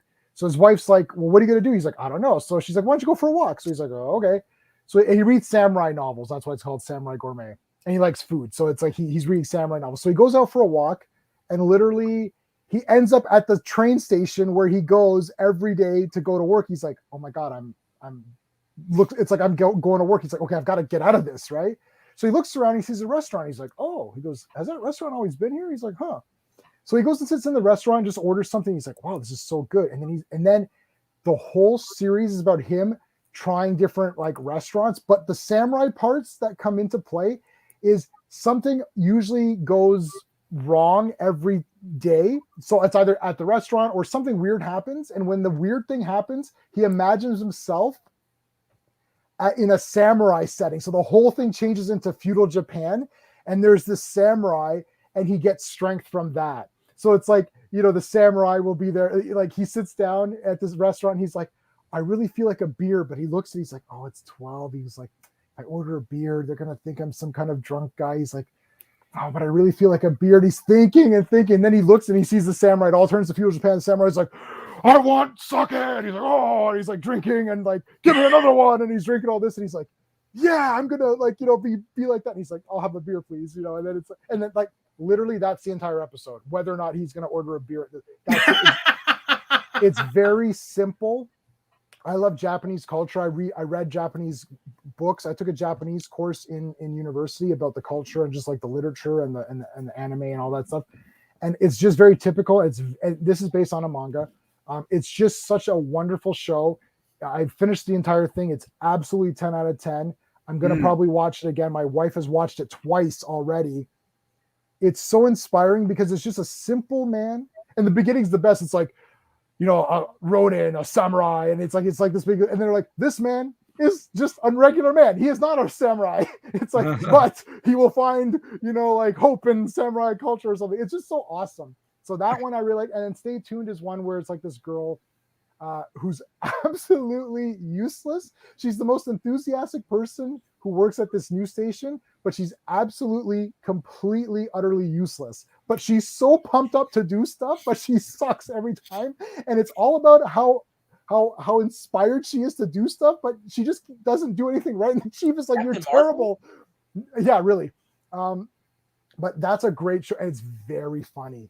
Like there's one point where like literally he's like, I need someone to go on the get this story, and like literally there's no one in the office, and she's standing there, and he's walking and looking for people, and she's matching him and walking with him. And he's like, is there not anyone here? So she's like literally in front of him following. He's like, oh, okay, fine, go take the story. She's like, okay. And then she gets all excited, and of course she makes a complete shit out of it. But there's something really nice happens in every episode where it shows that, she like through her doing weird things, other people get inspired to do something, or like she does something that later leads to something bigger. Like it's done very well. Like Forrest she's Gump? yeah. Well, no, it's sounds not. like It's not Forrest Gump. cheesy like that. It's not Running cheesy. across America. Yeah, no, it's not cheesy. It's like she's such a good person and such a like a pure just good person that just good things will happen even though she sucks at her job, but she doesn't mean to suck at it. She just is not good at it, but things happen. And there's always a moral with it too, where it's like this one guy's like, she screwed up, but because of her screw up, this person really shined because this person was able to overcome what she screwed up and it made her look really good. And that actually helped because now this person is helping others. So it's weird. It's like it all comes around. It's so well done. And my wife's watched that one twice already too. So those are the last two that I watched that were really good shows that weren't Star Trek or something that I like. So there you go. Positive. Okay. Hey, brightest day. Go. Who wants to go next? Greymalkin, how was your idea? What was your show? Right now I'm kind of watching Ted Lasso. Yeah. Okay. Also, J-Man. There's Mm-hmm. there's an actor on this show that I'm looking at. I'm like, let's see. That's Nightcrawler. Oh, what's the actor's name? I can't pronounce it. He's Nigerian. That's the one thing. He's Nigerian. I was thinking there are more Nigerian Romani. Or I can't say say anymore. That's a curse word right now, right? No, it's the other word. You can't say. Is it like Nick Mohammed? You think is that the guy? No. No, he's the kid. He's the black. He's the Nigerian soccer player. Mm-hmm. Like, try to see what his name is. Okay. Like the character's name. Do you know the character's name? Yeah, his name's Sam. Okay, so I'll find it through Wikipedia. Yeah. Okay. This guy has so much optimism. He's like just a generally nice person. I'm like, him. That's Nightcrawler. Nightcrawler's awesome. Yeah, and I mean, it's just like this guy has an optimism that I don't really believe that Nightcrawler is German because Nightcrawler is super optimistic and he's so expressive with his emotions. And I don't know any Germans, but apparently they do that. I do. Yeah. But yeah, okay. All right. So yeah, I'm looking at him. Yeah, that's cool. Show J-Man. Oh, you want me to share my screen? Yes, and show. Sean, I want to hear your thoughts. How would the fandom react to this guy being announced as Nightcrawler? Would they give a shit? Yeah, I mean, I guess if you're changing the German thing, I don't know how married people are to that. Is he still Kurt Wagner? No, he'll be German. Yes, Kurt Wagner. Okay, there are Nigerian Romani. Like that's one of the reasons why I would buy Nightwing being black. Well, we are. It's like they gotta be careful with these things because people get really pissed. Well, the thing is, like, I mean, Nightcrawler doesn't matter because he's blue skin, so that wouldn't. Yeah, if someone is the character, like that's why those Idris Elba rumors were flying around for Bond because he could play Bond. I mean, he could play a pretty awesome Bond. It didn't matter what color he was, right? What's the one last Dark Phoenix, right? Yeah, What's the guy's name in Dark Phoenix? Cody McPhee. Something McPhee. Yeah, he was in No, Kodi. I got him. Yeah, it doesn't matter. It came up anyways. Is that this guy? Yeah. He was the kid in Let Me In. Oh yeah. This guy's actually a great Nightcrawler, though. Look, he's very skinny and kind of but weird features. He's not. I don't know. He looks like the comic version like the kid Nightcrawler. Yes, Evolution. Thank you. All right. Everything. I don't know. I can't say that. If looks wise, I would look at Nightcrawler the same way I would look at Nightwing because they both come from the same place. Both acrobats, both in the circus. just like that kind of build. Yeah, Like I get Fire Guy's Nightcrawler. Yeah, Yeah, he could be Nightcrawler. yeah. I Who's just think the? people have an issue because he's black. I'm like, there'll be. Well, it won't matter for Nightcrawler because he's blue skin, so it won't matter. Yeah. But he needs Yeah, to be I blue skin. wouldn't I give would a not shit, change but that. He needs. I'm sure someone would. If he's blue skinned? No, if he's he blue was skin. if he was black. Yeah, but if Nightcrawler. Wait, but no. If Nightcrawler's not blue skinned, I would have a problem with that. Yeah. Yeah, no, that's what I mean. Yeah, no. Just makeup. No, I think what Sean's saying is the actor being black, someone would have a problem with it. Right. Well, that would be a stretch because it's like there's blue makeup on the guy. So, Well, it's the same principle that people are like, because people seem to think that you can't play outside your nationality. Or you're right. You're right. So that wouldn't no. So Gray, what are you talking about? Are you crazy? He has to be. You need to find a German who's exactly Nightcrawler in order because actors can't act anymore. LA, Yeah, you need to they're not find allowed the to act. Canada. And LA Cummings a gay Canadian, and he Who's- played Nightcrawler. So what are you talking about? Canadian. He's English. He's Oh, Scottish. He's Really? Scottish. Okay. All right. Never mind. Well, No, I'm don't saying put him on us. don't voice that on us here, He boy. played Nightcrawler. Whew. And Okay, like, Sean, are you watching anything that's good? That's new. I don't watch anything, so All right, he Steve, watched are you watching? Dead Puppies. no. It's matter. Jen was watching. Jen was watching. Defending Jacob, which is a Apple TV show. Mhm. So and it's cool. It's very dramatic. It's Chris Evans is in it. Oops. So yeah, no, it's a very riveting drama show. Huh. I haven't You know, seen that. this- Oh, this, it's British. There's Mary. Evans' son is accused of murder, and he may or may not have done it. But he's like, I don't believe he did it, and then it kind of looks like maybe he did. Right. So yeah, Is that Chris Evans? Yeah, Yes. it's Chris Evans, and it's Yeah, it's Mary Chris from. Evans. It's Mary from what's it called? Downton. Hmm. I'll show you. Chris Evans should be doing comedies right now because he's hilarious. This is Gourmet Samurai. So that's the guy. That's the old man or whatever. And then when he sees, there's the samurai that he sees when he imagines himself being stronger. And then the other one was Stay Tuned.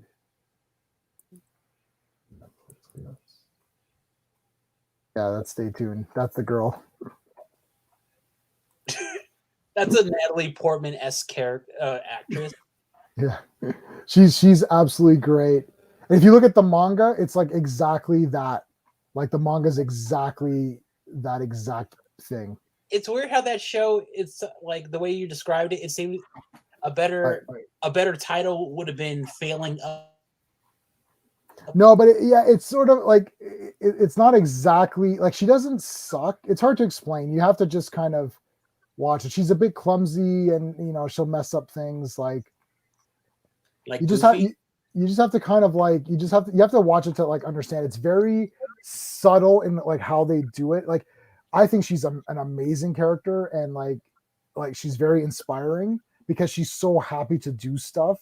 And it's like she's just kind of not so great at it. Like and because it's Japan, like when they come to the job interview, everybody is in like black suits and white shirts, and everybody's all. And she comes in this big yellow thing. It's like, hey, and it's like, what are you doing here? Like that's not how it's like that's not how we are here. It's like you need to be more reserved. She's like, oh, and then she's late and stuff, and it's I don't know. You gotta check it out. But okay, Steve, what show are you watching? Well, the show I'm watching is garbage right now. It's called Chapelwaite. Okay, no, you got a positive one. Is there no positive show you're watching right now? No, but I'll tell you about a show I have watched that I'm positive about. Okay. Resident Alien. Oh, yes. Yeah, you're telling us about that one. For those who don't know, I think it's based on a comic book, which everything is now. Sure. And it's basically Alan Tudyk plays an alien who was tasked with destroying the Earth, and as he was on his mission, his ship crashed, and he lost his device to destroy the Earth. So he basically emulates Alan Tudyk, who's a human being, and then kills him, and then assumes his identity, and he's a town doctor. So Invader Zim? Yeah, I guess so. Yeah, Invader Zim, if he got stranded. It's Damn, Alan Tudyk is hilarious. Oh yeah, he is great. He's great. He's very awkward in the role, which is exactly what you're looking for. It's just really funny, and it's a cool show because it has diversity, I guess you could say, but it doesn't like kill you with it. Like for instance, there's this boy he's the only one who can see his true form. He can see him as an alien, not as Alan Tudyk. Right. And he freaks out all the time. And it's pretty funny because at one point, to humor him, the local sheriff is like writing down, like she's like, "Oh, I'm a pretty good sketch artist. Let me sketch his picture." And so he describes him, the boy, and she puts up all these like posters around the town saying, "Oh, have you seen this alien?" And he sees it. He's like, "Oh my God, they're on to me!" Holy shit, you know. And he's like, he meets with him, and he meets with the kid. He's like, you little, you little bastard. And he's got a friend who is, I guess she's Muslim. She has the headwear, but they don't make a big deal about it. And he's like, "Who knows about this?" And she's like, "It's only me and Allah." He's like, "Allah knows, damn it." That was funny. Who is Allah? I will like, no, he's my God. Yeah. Where's your God?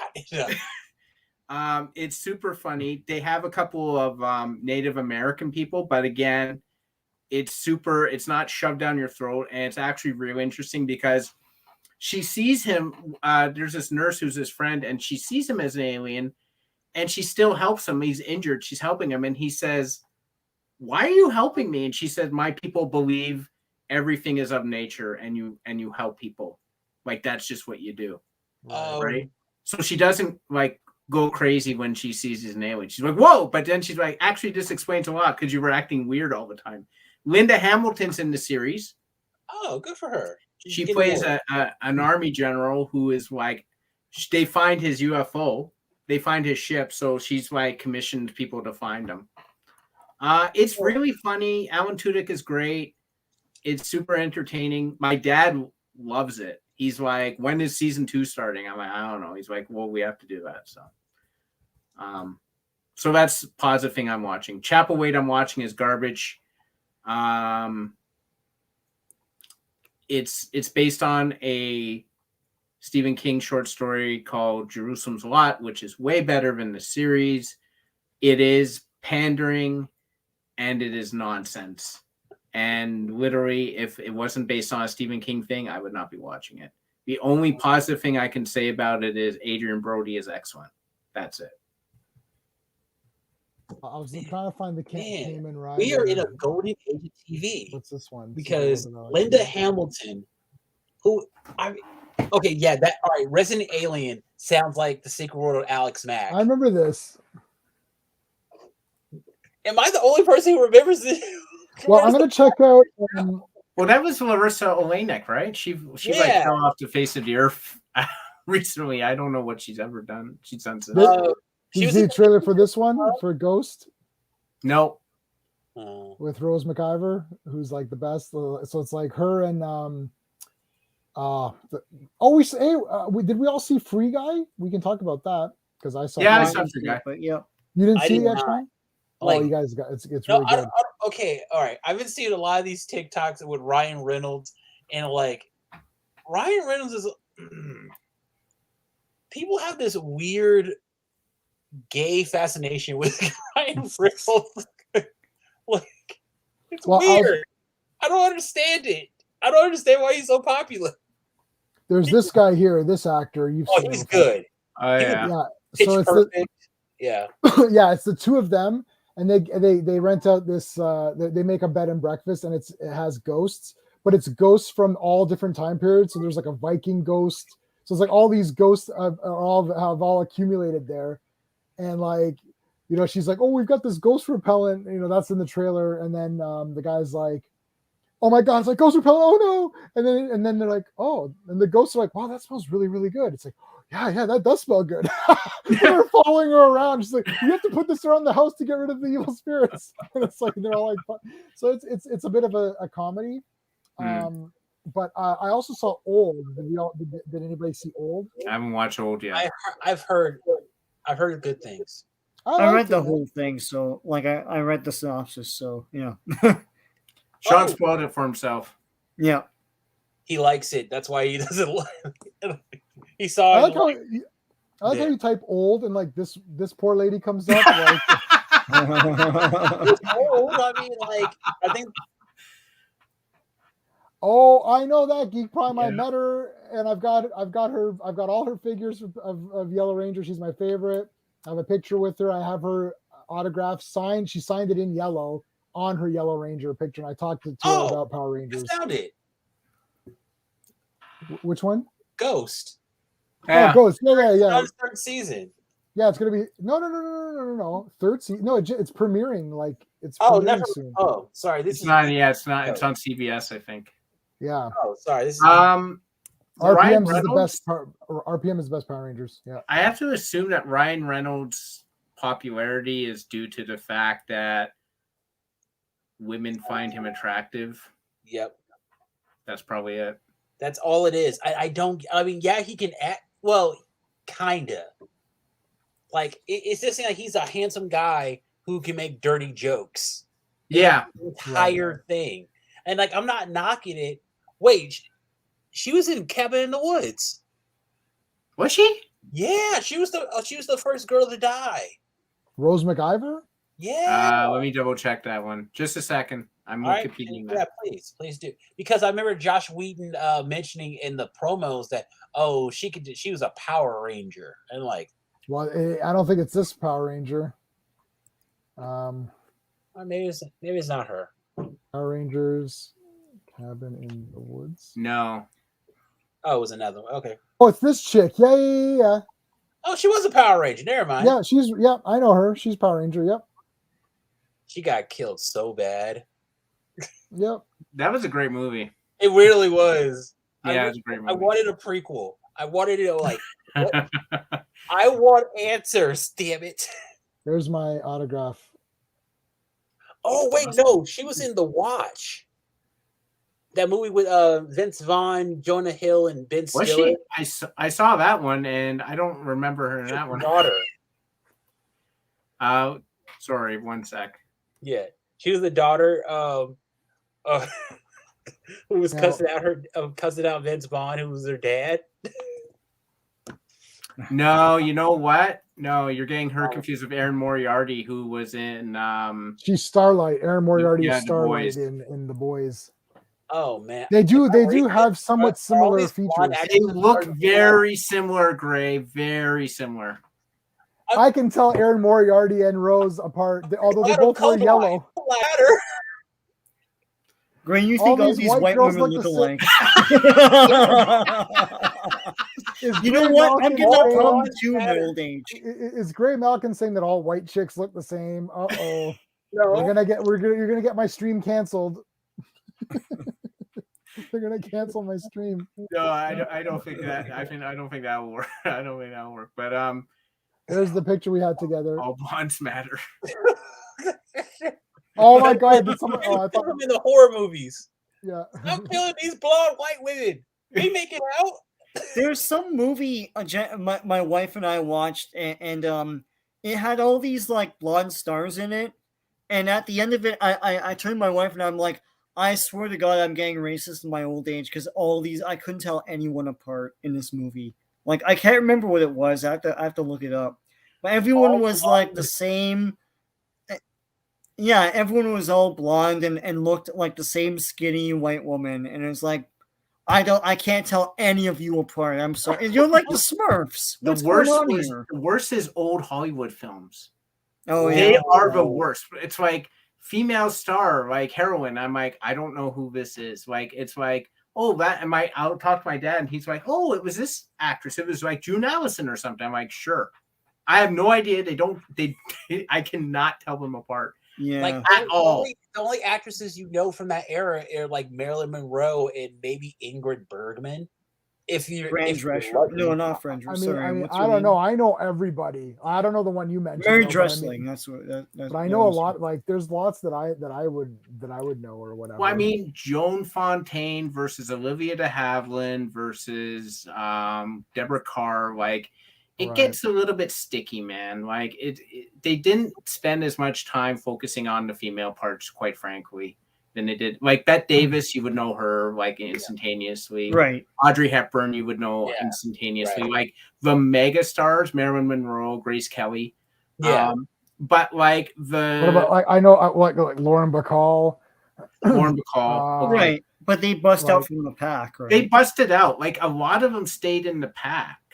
Like Psycho, Vera Miles was the main Yeah, the girl. sister. Could you pick her out of a frigging lineup? Judy Probably not. Garland. Try to look at Judy Garland looks like everybody. Are you Judy Garland's crazy? awesome though. Not really. She's amazing. Not really at all. She's No. short and pudgy. Maybe I No. am racist. Just as a blonde, a brunette white woman who slept with the director to get the role. Oh my, are you talking about Judy? That's like She's talking about horrendous. Judy. Yeah, That's- no, I mean, that's hey, not what happened. I read somewhere that Shirley Temple was originally supposed to be Dorothy in the Wizard of Oz. Mm. For Judy Garland, who was actually, or she slept with the director and got the role because she was Hello, way, thank you for way coming older, in. right? That doesn't make sense because the script isn't written for that. It's No. like Shirley Temple could never do any of that stuff. No, I think no. I think where that happened, Gray, is more so that Thank you she so got much. she got cast by Vincente Minnelli for Meet Me in St. Louis, which is one of my favorite musicals. And she ended up marrying him. And I think that's where that sort of Oh, okay. Never, all right. See, I got the facts. So yeah, right. they did sleep together. So They did sleep together, you're absolutely right. But yeah, like, but the they were MGM guy married. was a super piece of shit. And No, they drugged yeah. the crap out of her. yeah. yeah. They literally had her on so many pills. Her Right. and Rooney or whatever. Yeah. Couldn't Mickey Rooney or whatever couldn't do anything. Like literally, like she would go and like she couldn't eat food. Like they're like, no, you can't eat. You're gonna get gain weight. Then they gave her pills to keep her from gaining weight. Then they gave her pills because she couldn't sleep because she was They on the other destroyed pills. her. They Hollywood literally did destroyed destroy her. Yeah. They literally sucked out whatever she could, and she did whatever she could for those periods of years, and then that was it. And then they just like sucked her out, and then like you're done. But It's I like- mean, right to the end, even though she was like wasting away and dying, she was still one of the most talented performers on planet Earth. When she was performing, she's my favorite. So I'm gonna say, and I'm in a Judy Garland Facebook group too, among my other weird groups that I'm in. But like I'm in like several groups. I'm in a muscle group for those little muscles.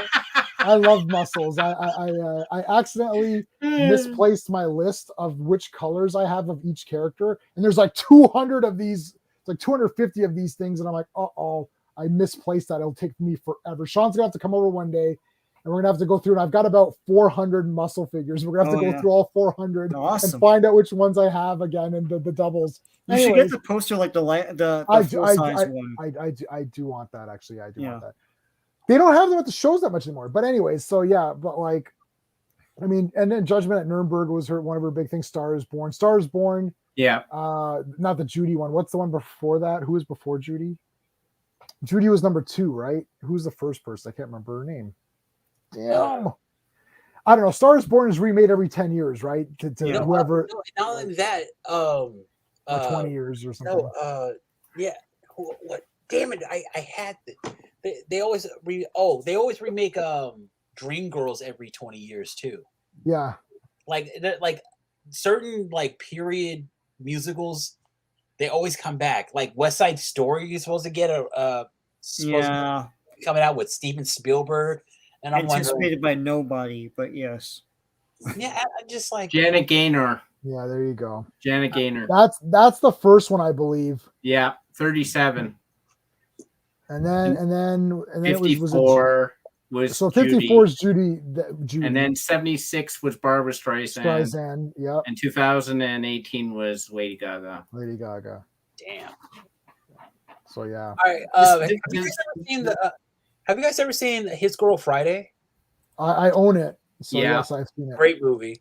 Yeah. I own a lot. Cool. Cary Grant, man. We're supposed to do a shelf of classic movies, and I started thinking, I'm like, oh, I've got probably like 50, 60 or so. And then my wife's like, no, we've got way more than that.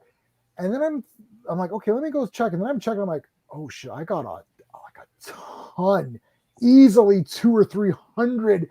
I'm like thinking, like, whoa, I didn't think I had that many.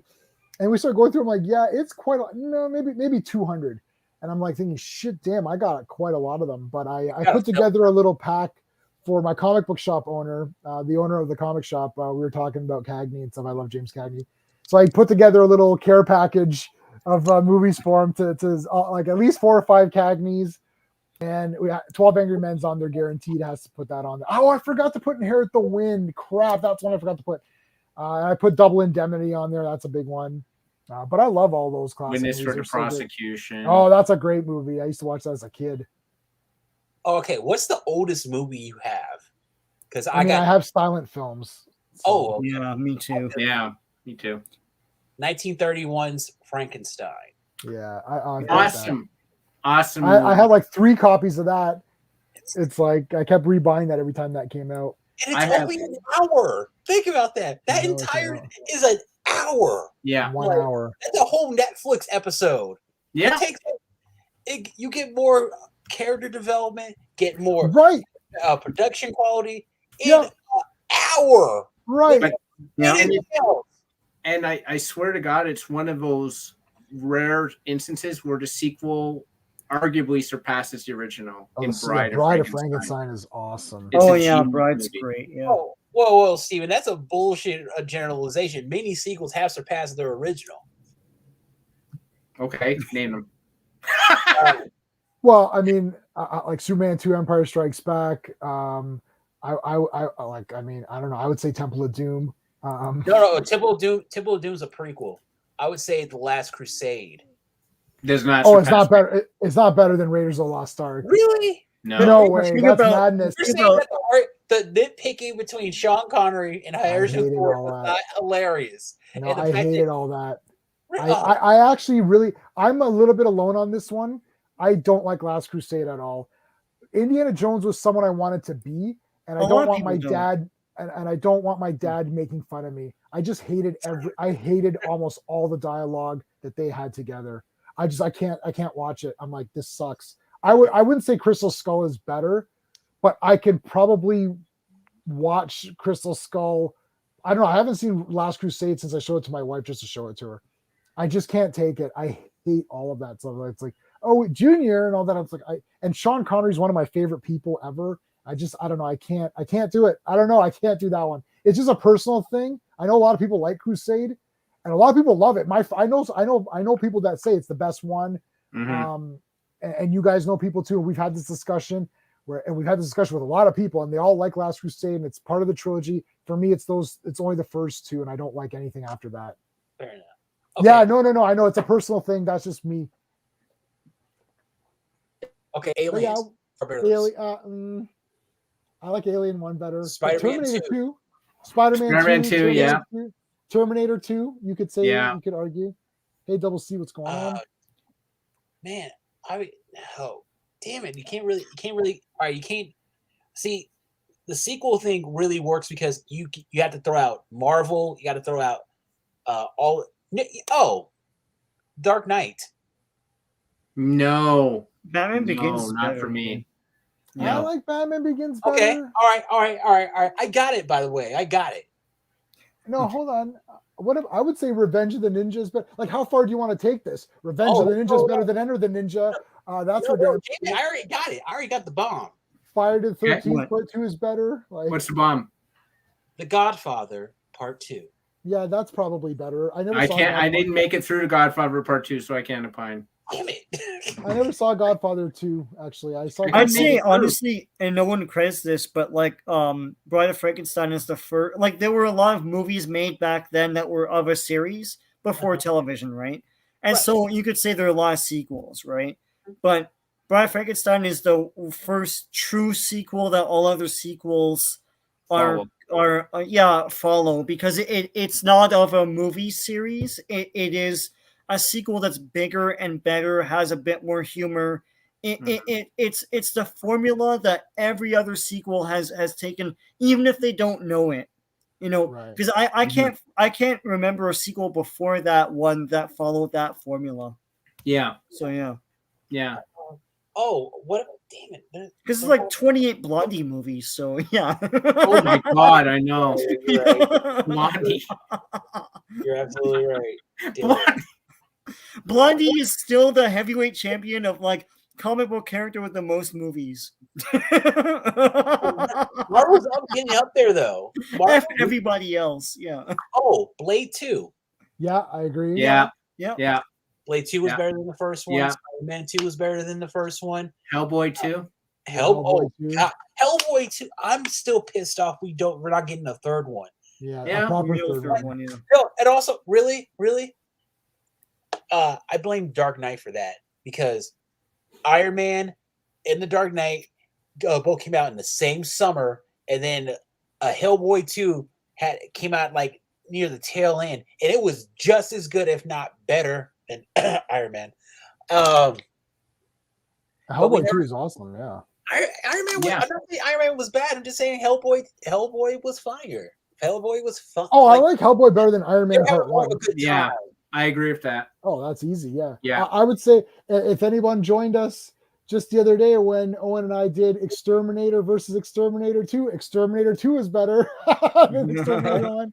48 another 48 hours. 48 hours is Everything was great. cop. I haven't That's seen just the funny original. to I laugh only at, saw number yeah. 48 hours. Yeah. What about Lethal Weapon 2? You think it's better than 1? Oh, well, yeah, That's it's not better. tough. That's Joe, You tough. sure about that? That's really tough. That is I tough think one because is better than 2. I think Uh, 1 is the But best. 2 I isn't think. shit. No, 2 is a not. toilet bomb, right? Yeah. No, two yeah, is, it two a is total Danny Glover trying to join like the white supremacy group or something. That's fun. Right, and you're saying it's better than Part 1. bomb. Right. No, okay. Also, okay. Two is genius. Lethal Weapon basically has what I think Spider-Man needs to do. They need to start the movie with Spider-Man already in something. Like, Yep. like just like what's going on? Like, oh yeah, Spidey's just swinging away. He's fighting the Rhino. Just start it like that. Don't explain it. Just don't explain it. Like, Yeah. And make it 90 minutes. You know, I find now that just with so many things that are out, it's very difficult to devote a lot of time. I read comics all day. I read like 5 today. Like I read comics all day. Every chance I can get, I read a comic. So because they're on my iPad or if I have the physical one or whatever. So I read Last Ronin, like Ninja Turtles #4. I read Superboy or whatever, Superman, like the son of Kal-El. I read I think it was like a DC Presents. I read what else? Whatever other books came out this week, Robin, all of those stuff. So it's like I read 5 or 6 today. So there's that. And then when I sit down to be like, okay, I like RoboCop 1 and RoboCop 2. I like RoboCop 2 a lot. RoboCop 1 is better, but I RoboCop 2 really is like rough. I like RoboCop 2 to be honest. I 2, really like it a lot. yeah. No. I'm not Tuesday. saying it's shit. I'm just saying like that movie cannot be made today. Oh It's God, visual. no! Oh God, no! no. Especially with that drug dealing kid Yeah, no who way. got capped like he was anybody else. I'm like, That that is the realest thing in the movie. When that We kid, can never show it again. they couldn't even do it back then. They were getting so much heat for that. I remember them getting a lot of heat for the kid, and I remember the kid's name too. Hold on, the character. Something like not Horace. What was I had the kid's name? comic adaptation, and he Me dies too. in that too.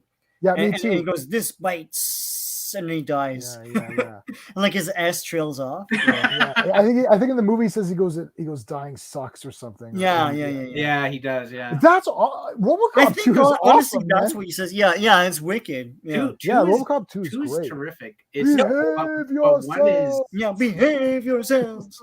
one is That thing genius. is a killer. Yeah. And what's the thing with RoboCop? Like that kid was probably the most dangerous person in that group because he was still a kid. Yeah. Like, He's awesome. Yeah. It was. I hated that bad guy. guy's like, oh yeah, I want that kid on my team. Like, Oh, I wanted him dead. I did want him dead. he was like vicious. He was a vicious little bastard.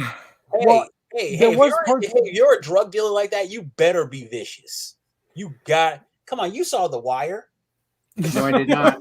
No, but hold on. The thing is, though, okay, Kane, when they capture the cop and they he's all like in a cast because he was injured by RoboCop right when he threw him into the arcade machines, and Kane literally like slices him open like autopsy while he's still alive, and the kid doesn't want to look, and like he makes him look. If the kid was not all evil.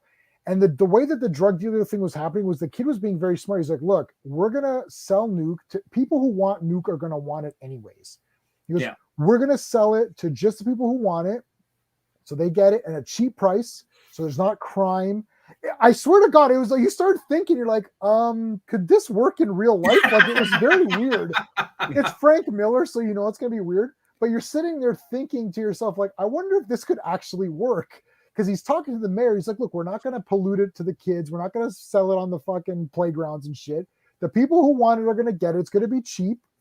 So they're not going to commit crimes for it. You know, the crime will go down. He goes, you get to be the mayor who cleaned up Detroit. And I'm thinking, holy shit, this is crazy. And the kid, and then the mayor's great. He's like, he's got a good point. And he goes, don't you think he's got a good point? No. I didn't like the fact they made the mayor black, like a fast talking hustler black guy for the I love that bullshit. No way, I love that aspect. That thing is a killer. It's a killer. That thing is a killer. I saw it. Yeah. I love the mayor in this movie. I thought he was so great because he was trying to do good. Remember, he went against the corporation. The guy was trying to. Well, they took Detroit private, right? He was like, we're taking it private, right? And they did all. And the mayor's like, you're hurting people's homes. You're destroying their families. The mayor was a good guy, and it was awesome that it was like the kid was starting to get through to him. Like maybe we could do this because the thing is they want to overthrow OCP anyways. Yeah. I've watched that movie a lot. Like I've seen the first RoboCop movies. I've seen a lot, and it's a good movie. All right, real quick. The villain, the top villain in that movie was never touched. Like, remember when he did to that lady? He's like, "Oh yeah, set up all the evidence that made it seem like it was all her." Like, what the fuck? Yeah. It was Tommy Noonan, man.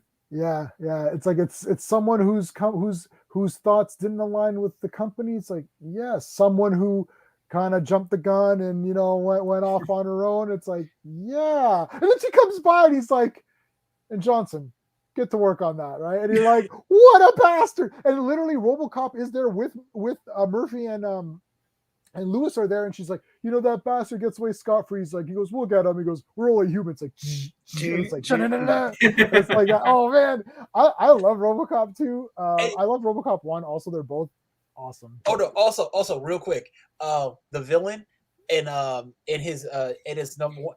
I swear that was like the evil straight version of Mr. Burns and Smithers. That is because you saw throughout the movie, the Smithers character, he was like, "Oh, you're trying to take my spy," and then as soon as you froze off. He was like that. That old trope when you see that older person talking to the new person, like, "Listen, I've seen you. I've outlasted a bunch of you, so you're not coming after my spy." You're like, you're gonna bang the old man, but he's gonna drop you. And he did. Yeah, Johnson was a good guy. Got dropped.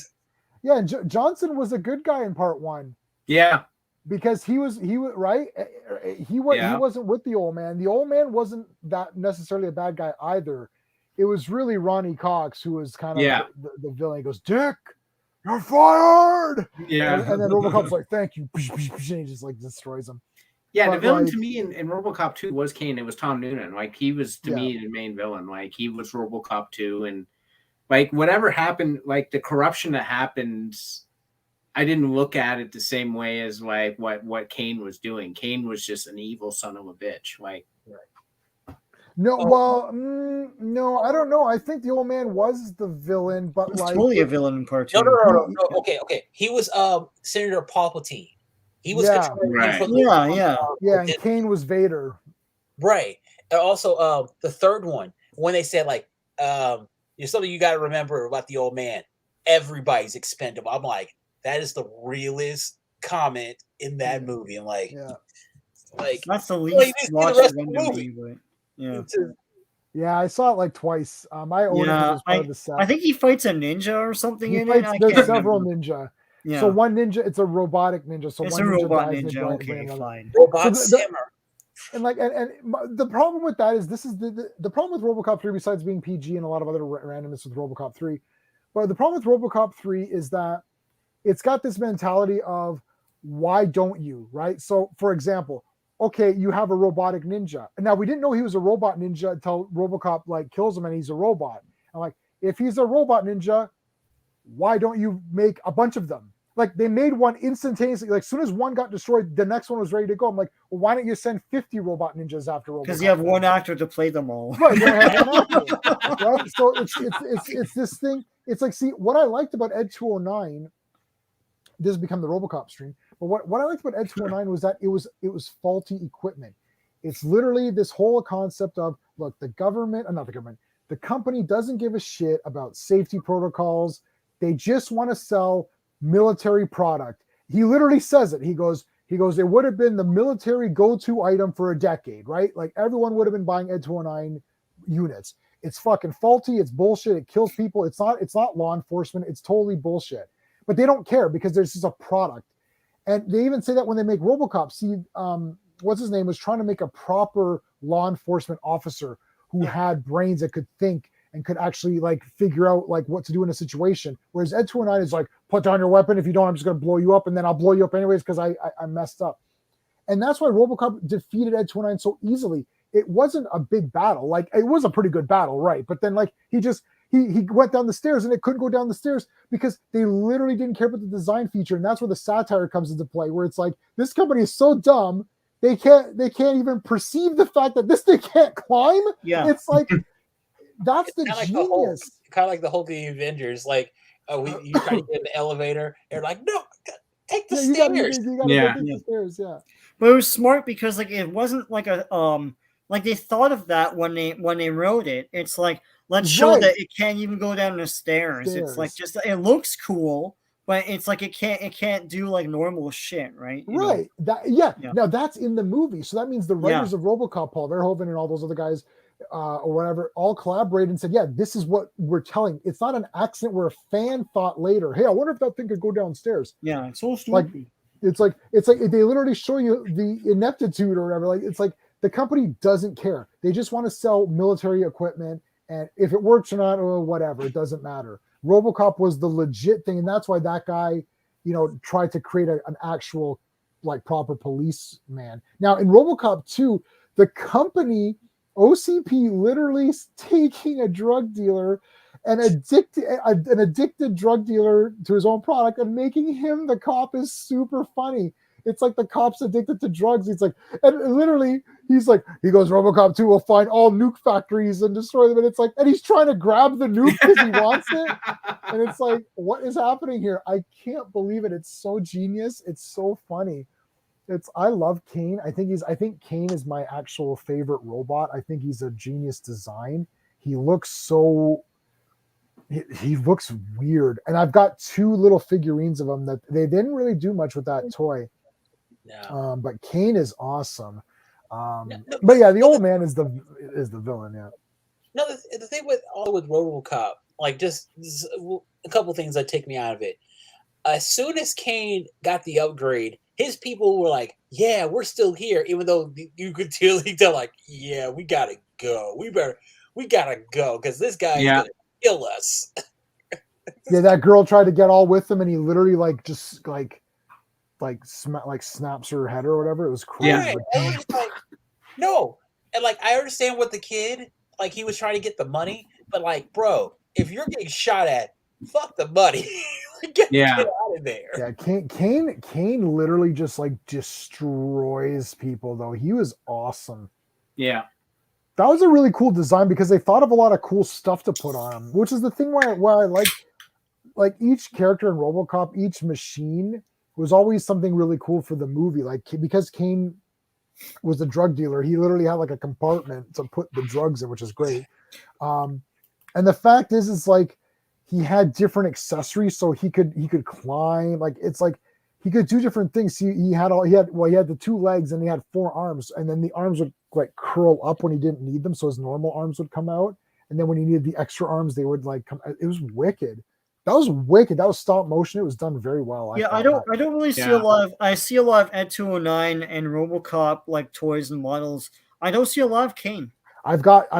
They only made, from what I could find, they made 1 model of Kane. And I've got 2 copies of it because I just love Kane, but it's very small. It's like this big, and it's in this closet here with my other RoboCop stuff. Yeah. Huh. I love RoboCop 2. Kane is my favorite construct. Yeah, and then RoboCop, what a drop! Like 1 and 2 to me were like my whole life. I love the cartoon. I bought the toys with the caps, and I had the Ed 209 with the cap, so we put a cap in them and the roll of caps, and it would like shoot. Yeah. I still have that Ed 209 in this room. I loved RoboCop, man. It's just, and I even watched the Prime Directives. I don't know if you guys had watched that one. Yeah, there's that. There's the TV series. There's the TV series I watched as well. I watched cartoon series. There's 2 cartoon series. So I saw the Marvel Action Hour one. What was the other one? yeah, there's another one on a cable channel. I can't remember what it was called. It was darker. It was like blacker looking. Was it the Sci-Fi Channel? Was it? I can't remember. The one we really know and grew up with was the Marvel one. Marvel one, right? But there was a second one. I'm going to just get a glass of water. 1 sec. Yeah. Okay, so here we go. Oh yes, this one I've never seen this. Yes, it's darker and shit. Yeah. Yeah, I've never seen that one. I know the normal one, like this or whatever. Yeah. It's sci-fi. Oh no, wait, is it? Yeah, like everything came out of the Sci-Fi Channel or Showtime after 11.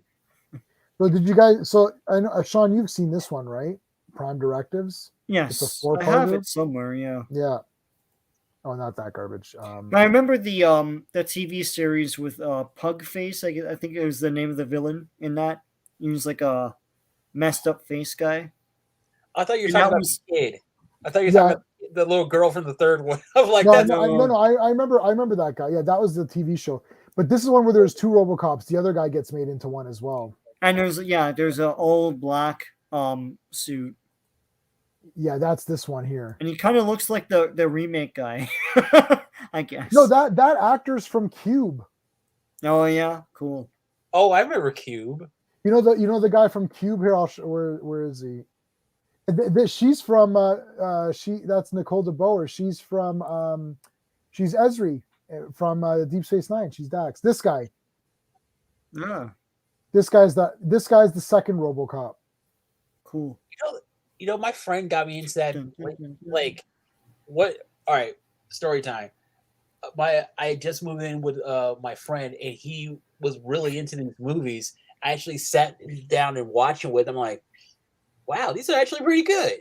Cube, yeah, they're good. Like this, it's kind of like Saw, but with more of a budget. Yeah, I actually like all 3 movies. They're fine. The first one is so. I watched the first one twice in a row. I literally watched the movie. I was like, wow, that was awesome. Like, I'm gonna watch this again. And that happens sometimes. Like, but like, bad ending. The fact that there's a bad ending, and the fact that not a bad ending, but like the fact that nobody makes it out, and you find out it's a lot more darker than we thought it was. Yeah, it's like the guy who makes it out is the guy with like autism or whatever he was, or down. I don't know. And then that prequel at in the third one, we find out that like, oh wait, this was done to him by that company. He's been there forever. Forever, yeah. I haven't seen 3 in a while, but yeah, like, and Hypercube was not too bad, but Cube 1 is like genius. And that movie only has 3 walls. I watched the making of it. It's like literally just has 3 walls. So it's like either the roof or the ground, and they just rotate the panels to make it a red room or a blue room. Wow. That's it. To do now, like people would be like, "This could." Oh, have you guys seen that show, Squid Game? No, everyone's been telling me about it. I gotta watch it. Okay, same concept. I saw the first episode. I'm like, this is terrifying because I gotta watch that for sure. Because I'm gonna watch that for sure. Yeah, There's a lot of stuff. I guess Cube was the first of those because there's a lot of stuff like that that's just kind of like that. You're trapped in a thing and it's a sort of a puzzly roomish type of thing. There's that one. What's it called? It's a recent one where there's different levels and food comes up for you, and you can either choose to eat the food or leave some for the next guy. It's a recent movie. I can't remember what it's called. And it's like, how do you defeat that? Oh, I don't remember. I don't know what this is. I have to look up what the hell that is. Look it up. Experiment. It's like a recent horror. Oh movie. yeah. I haven't seen that. I gotta watch that too. That movie. Well, James Gunn is a bastard. Yeah, He's a bloody bastard. Well, the thing is, the problem is that what happens is that anything that's based on a manga, what happens is my wife will watch. So my wife started watching Alice in Borderland.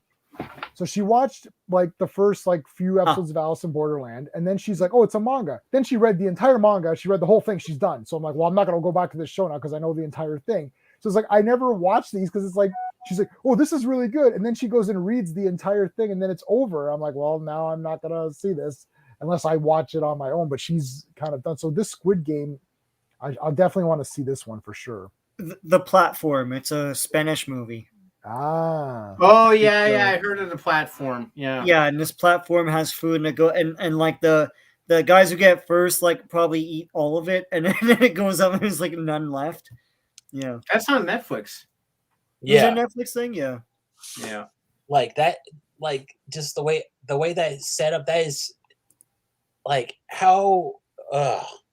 Just get a rich guy with.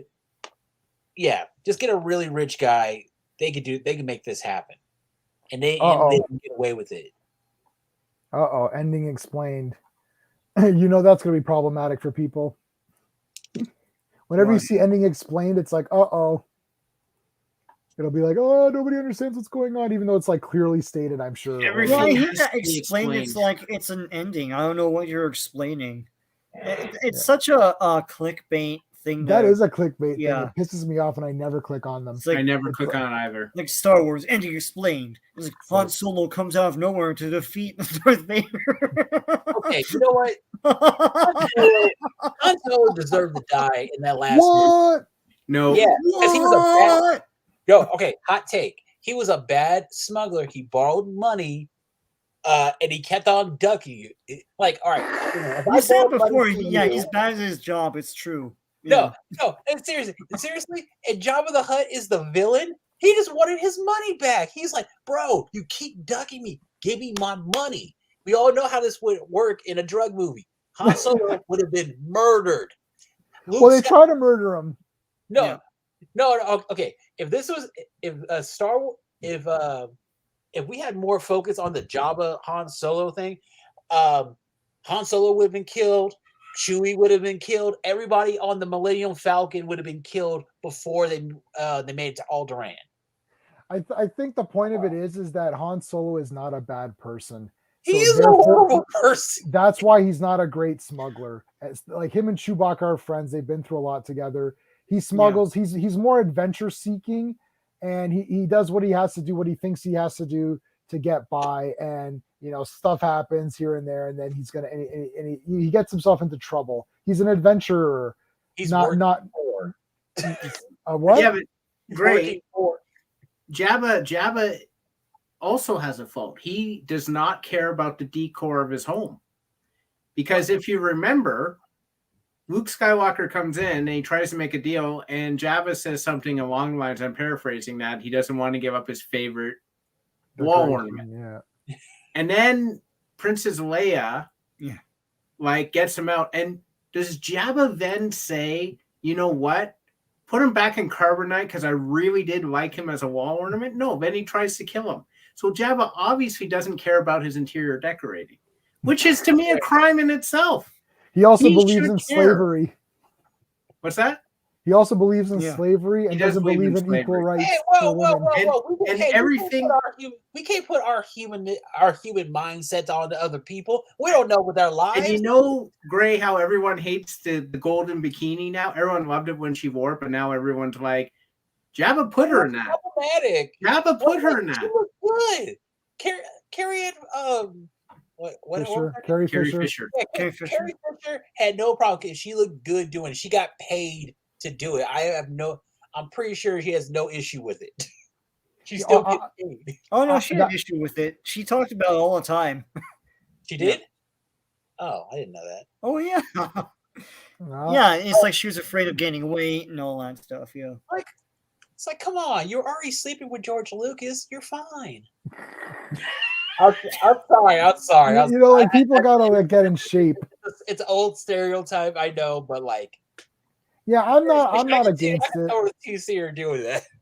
The thing is, it's like you watch anything, right? You watch any show or whatever. There's going to be the costume. Like I remember Alicia Silverstone was very upset over the Batgirl costume. It's like, well, you have to be Batgirl. Batgirl's in shape. She's athletic. She fights. If you don't want this role, like I'm tired of people. The men like, are doing it, and they're body shame too. It's like, you know, right. It's like Chris O'Donnell didn't show up with like love handles. Well, whatever. It's like, well, Robin is an athlete. He's an acrobat. He should be in tip top shape. And so get in tip top shape to be Robin. Or do you not want to be Robin? And also, like the whole thing, these actors don't think about it like, hey, if I was this person, I would be like this because I'm always working out. Right. Yeah. Like it, and when they complain, it's just like, wow. So it's been a long time since somebody said no to you. Yeah, really. Yeah.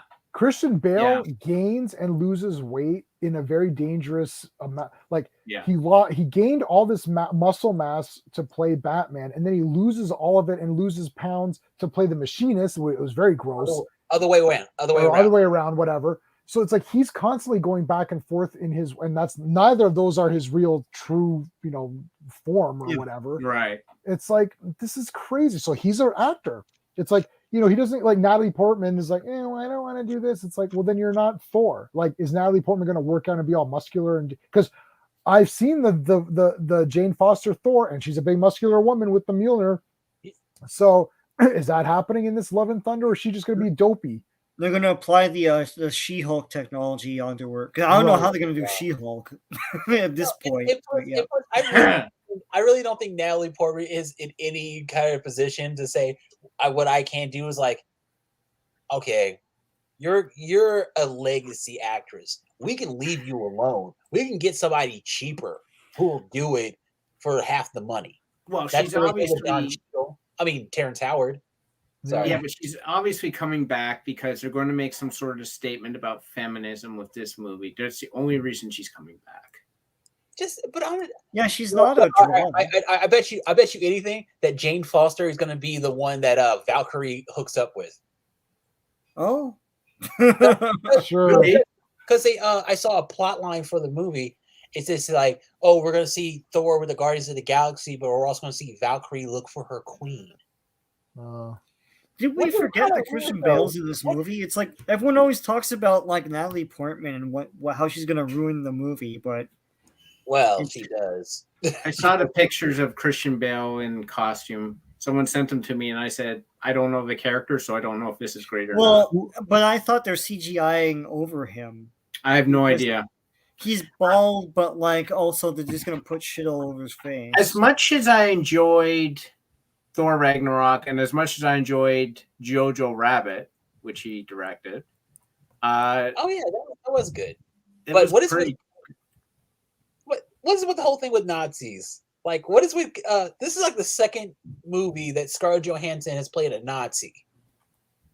Well, she wasn't really a Nazi in this one. She was more so a resistance person. Well, yeah, but also at the same time, you kind of saw that coming. You kind of like, oh yeah, Scarlett Johansson. Yeah, she's not. I didn't see it coming. I didn't see it coming when it happened. I didn't see it coming. I did. I'm sorry. I did not. But as much as I like those two movies, when they announced that Natalie Portman was coming back for Love and Thunder, I just went, yeah. Like, she wasn't good in the first Thor. She wasn't good in the second Thor. Make her the star of the fourth one. Audiences and critics both agree that she's bored. She looks bored in these big movies. It's like she was bored in the Star Wars movies. Yeah. She's bored in the Thor movies. Yeah. Like, she can't bring it. And honestly, I've never thought she was a great actress anyways. I mean, she's bland in that Black Swan movie, and she won an Oscar and then she disappeared because I think she disappeared in shame, man. It's like, and they're like, I'll never forget this. Part of the reason why she got an Oscar, they say, is because she learned how to dance for that movie, but they used a dancing double for the film. Everyone knows that, right? So yeah, it's like she's just gonna sleepwalk through this film. People are gonna call it out again, and nothing's gonna change. Well, she disappeared because she got married and had children. Okay. Right. Well, that's Love and marriage, love and No, but like, oh wow, did you really do Married with Children? He did. He just did that. No, like the thing with Natalie Portman is that there's no oomph with her. Like she stays in her lane to a fault. She's never done anything that made her like that really that we never seen her as a villain. We never really see her as like doing anything that you wouldn't. She's not that great at it. She needs a better person picking her roles. And also like the whole Thor thing, that's a cash grab. She thought like do this real quick, do a couple movies, and then I can raise my kid for the next 5 years. So there's two types of, to me, performers in Hollywood. There's the people who are the personalities who make everyone around them better just through the sheer force of their charisma. That's like a Schwarzenegger or a John Wayne or people like that. Mm-hmm. And then there are people who are undeniably talented, who can disappear into roles and really make you believe they're that person. Someone like a Christian Bale. Yeah. Okay? She's neither. No. She's not particularly talented, and she has no charisma. So she doesn't really provide value on either level. And that's why people struggle with her. Because she doesn't fulfill either purpose. You're either going for entertainment or because this movie's going to be great. Well, she's neither great nor entertaining. Yeah, I just put this on, but also she didn't win an Oscar though. Oh, didn't she win she became like a Grammy nominated actress when she was really young, right? She got that She, I think, got nominated for awards for Leon the Professional, which is arguably her best movie role. Right. And she was great in that movie. But again, she was lucky that she also has Jean Reno, who was awesome as Leon. Yeah. And Gary Oldman, was killing it as the villain. So he was so crazy in that. Yeah. I'm sorry. She's won a bunch when she was young. She won it for Black Swan, who came later, but there's this movie she won for any best supporting actress for Anywhere But Here. Anybody remember that movie? Nope. Anywhere But Here? Yeah, it was with Susan Sarandon and Natalie Portman. They played a mother and daughter who moved to. Yes. So it was playing on a lot of screens, but not here. Yeah. Didn't watch it. No, that's the thing with Natalie. Like, exactly, Stephen, you're absolutely correct. I really thought that she was in. She's all that, but I found out it was Rachel Lee Cook. Rachel Lee Cook, yeah. Yeah, no, that's the thing. Natalie Portman looks like all these other actresses. Yeah, that's her. Like, yeah, this is bad. Yeah, she was in some movie where she was like a young girl, and I think Timothy Hutton was in it, and there was some pseudo relationship going there, and she was underage, and it was weird. And I started watching it, and I'm like, this is bad. Wait, what was it? What was it called? I literally don't remember. It was after Leon the Professional. Developing?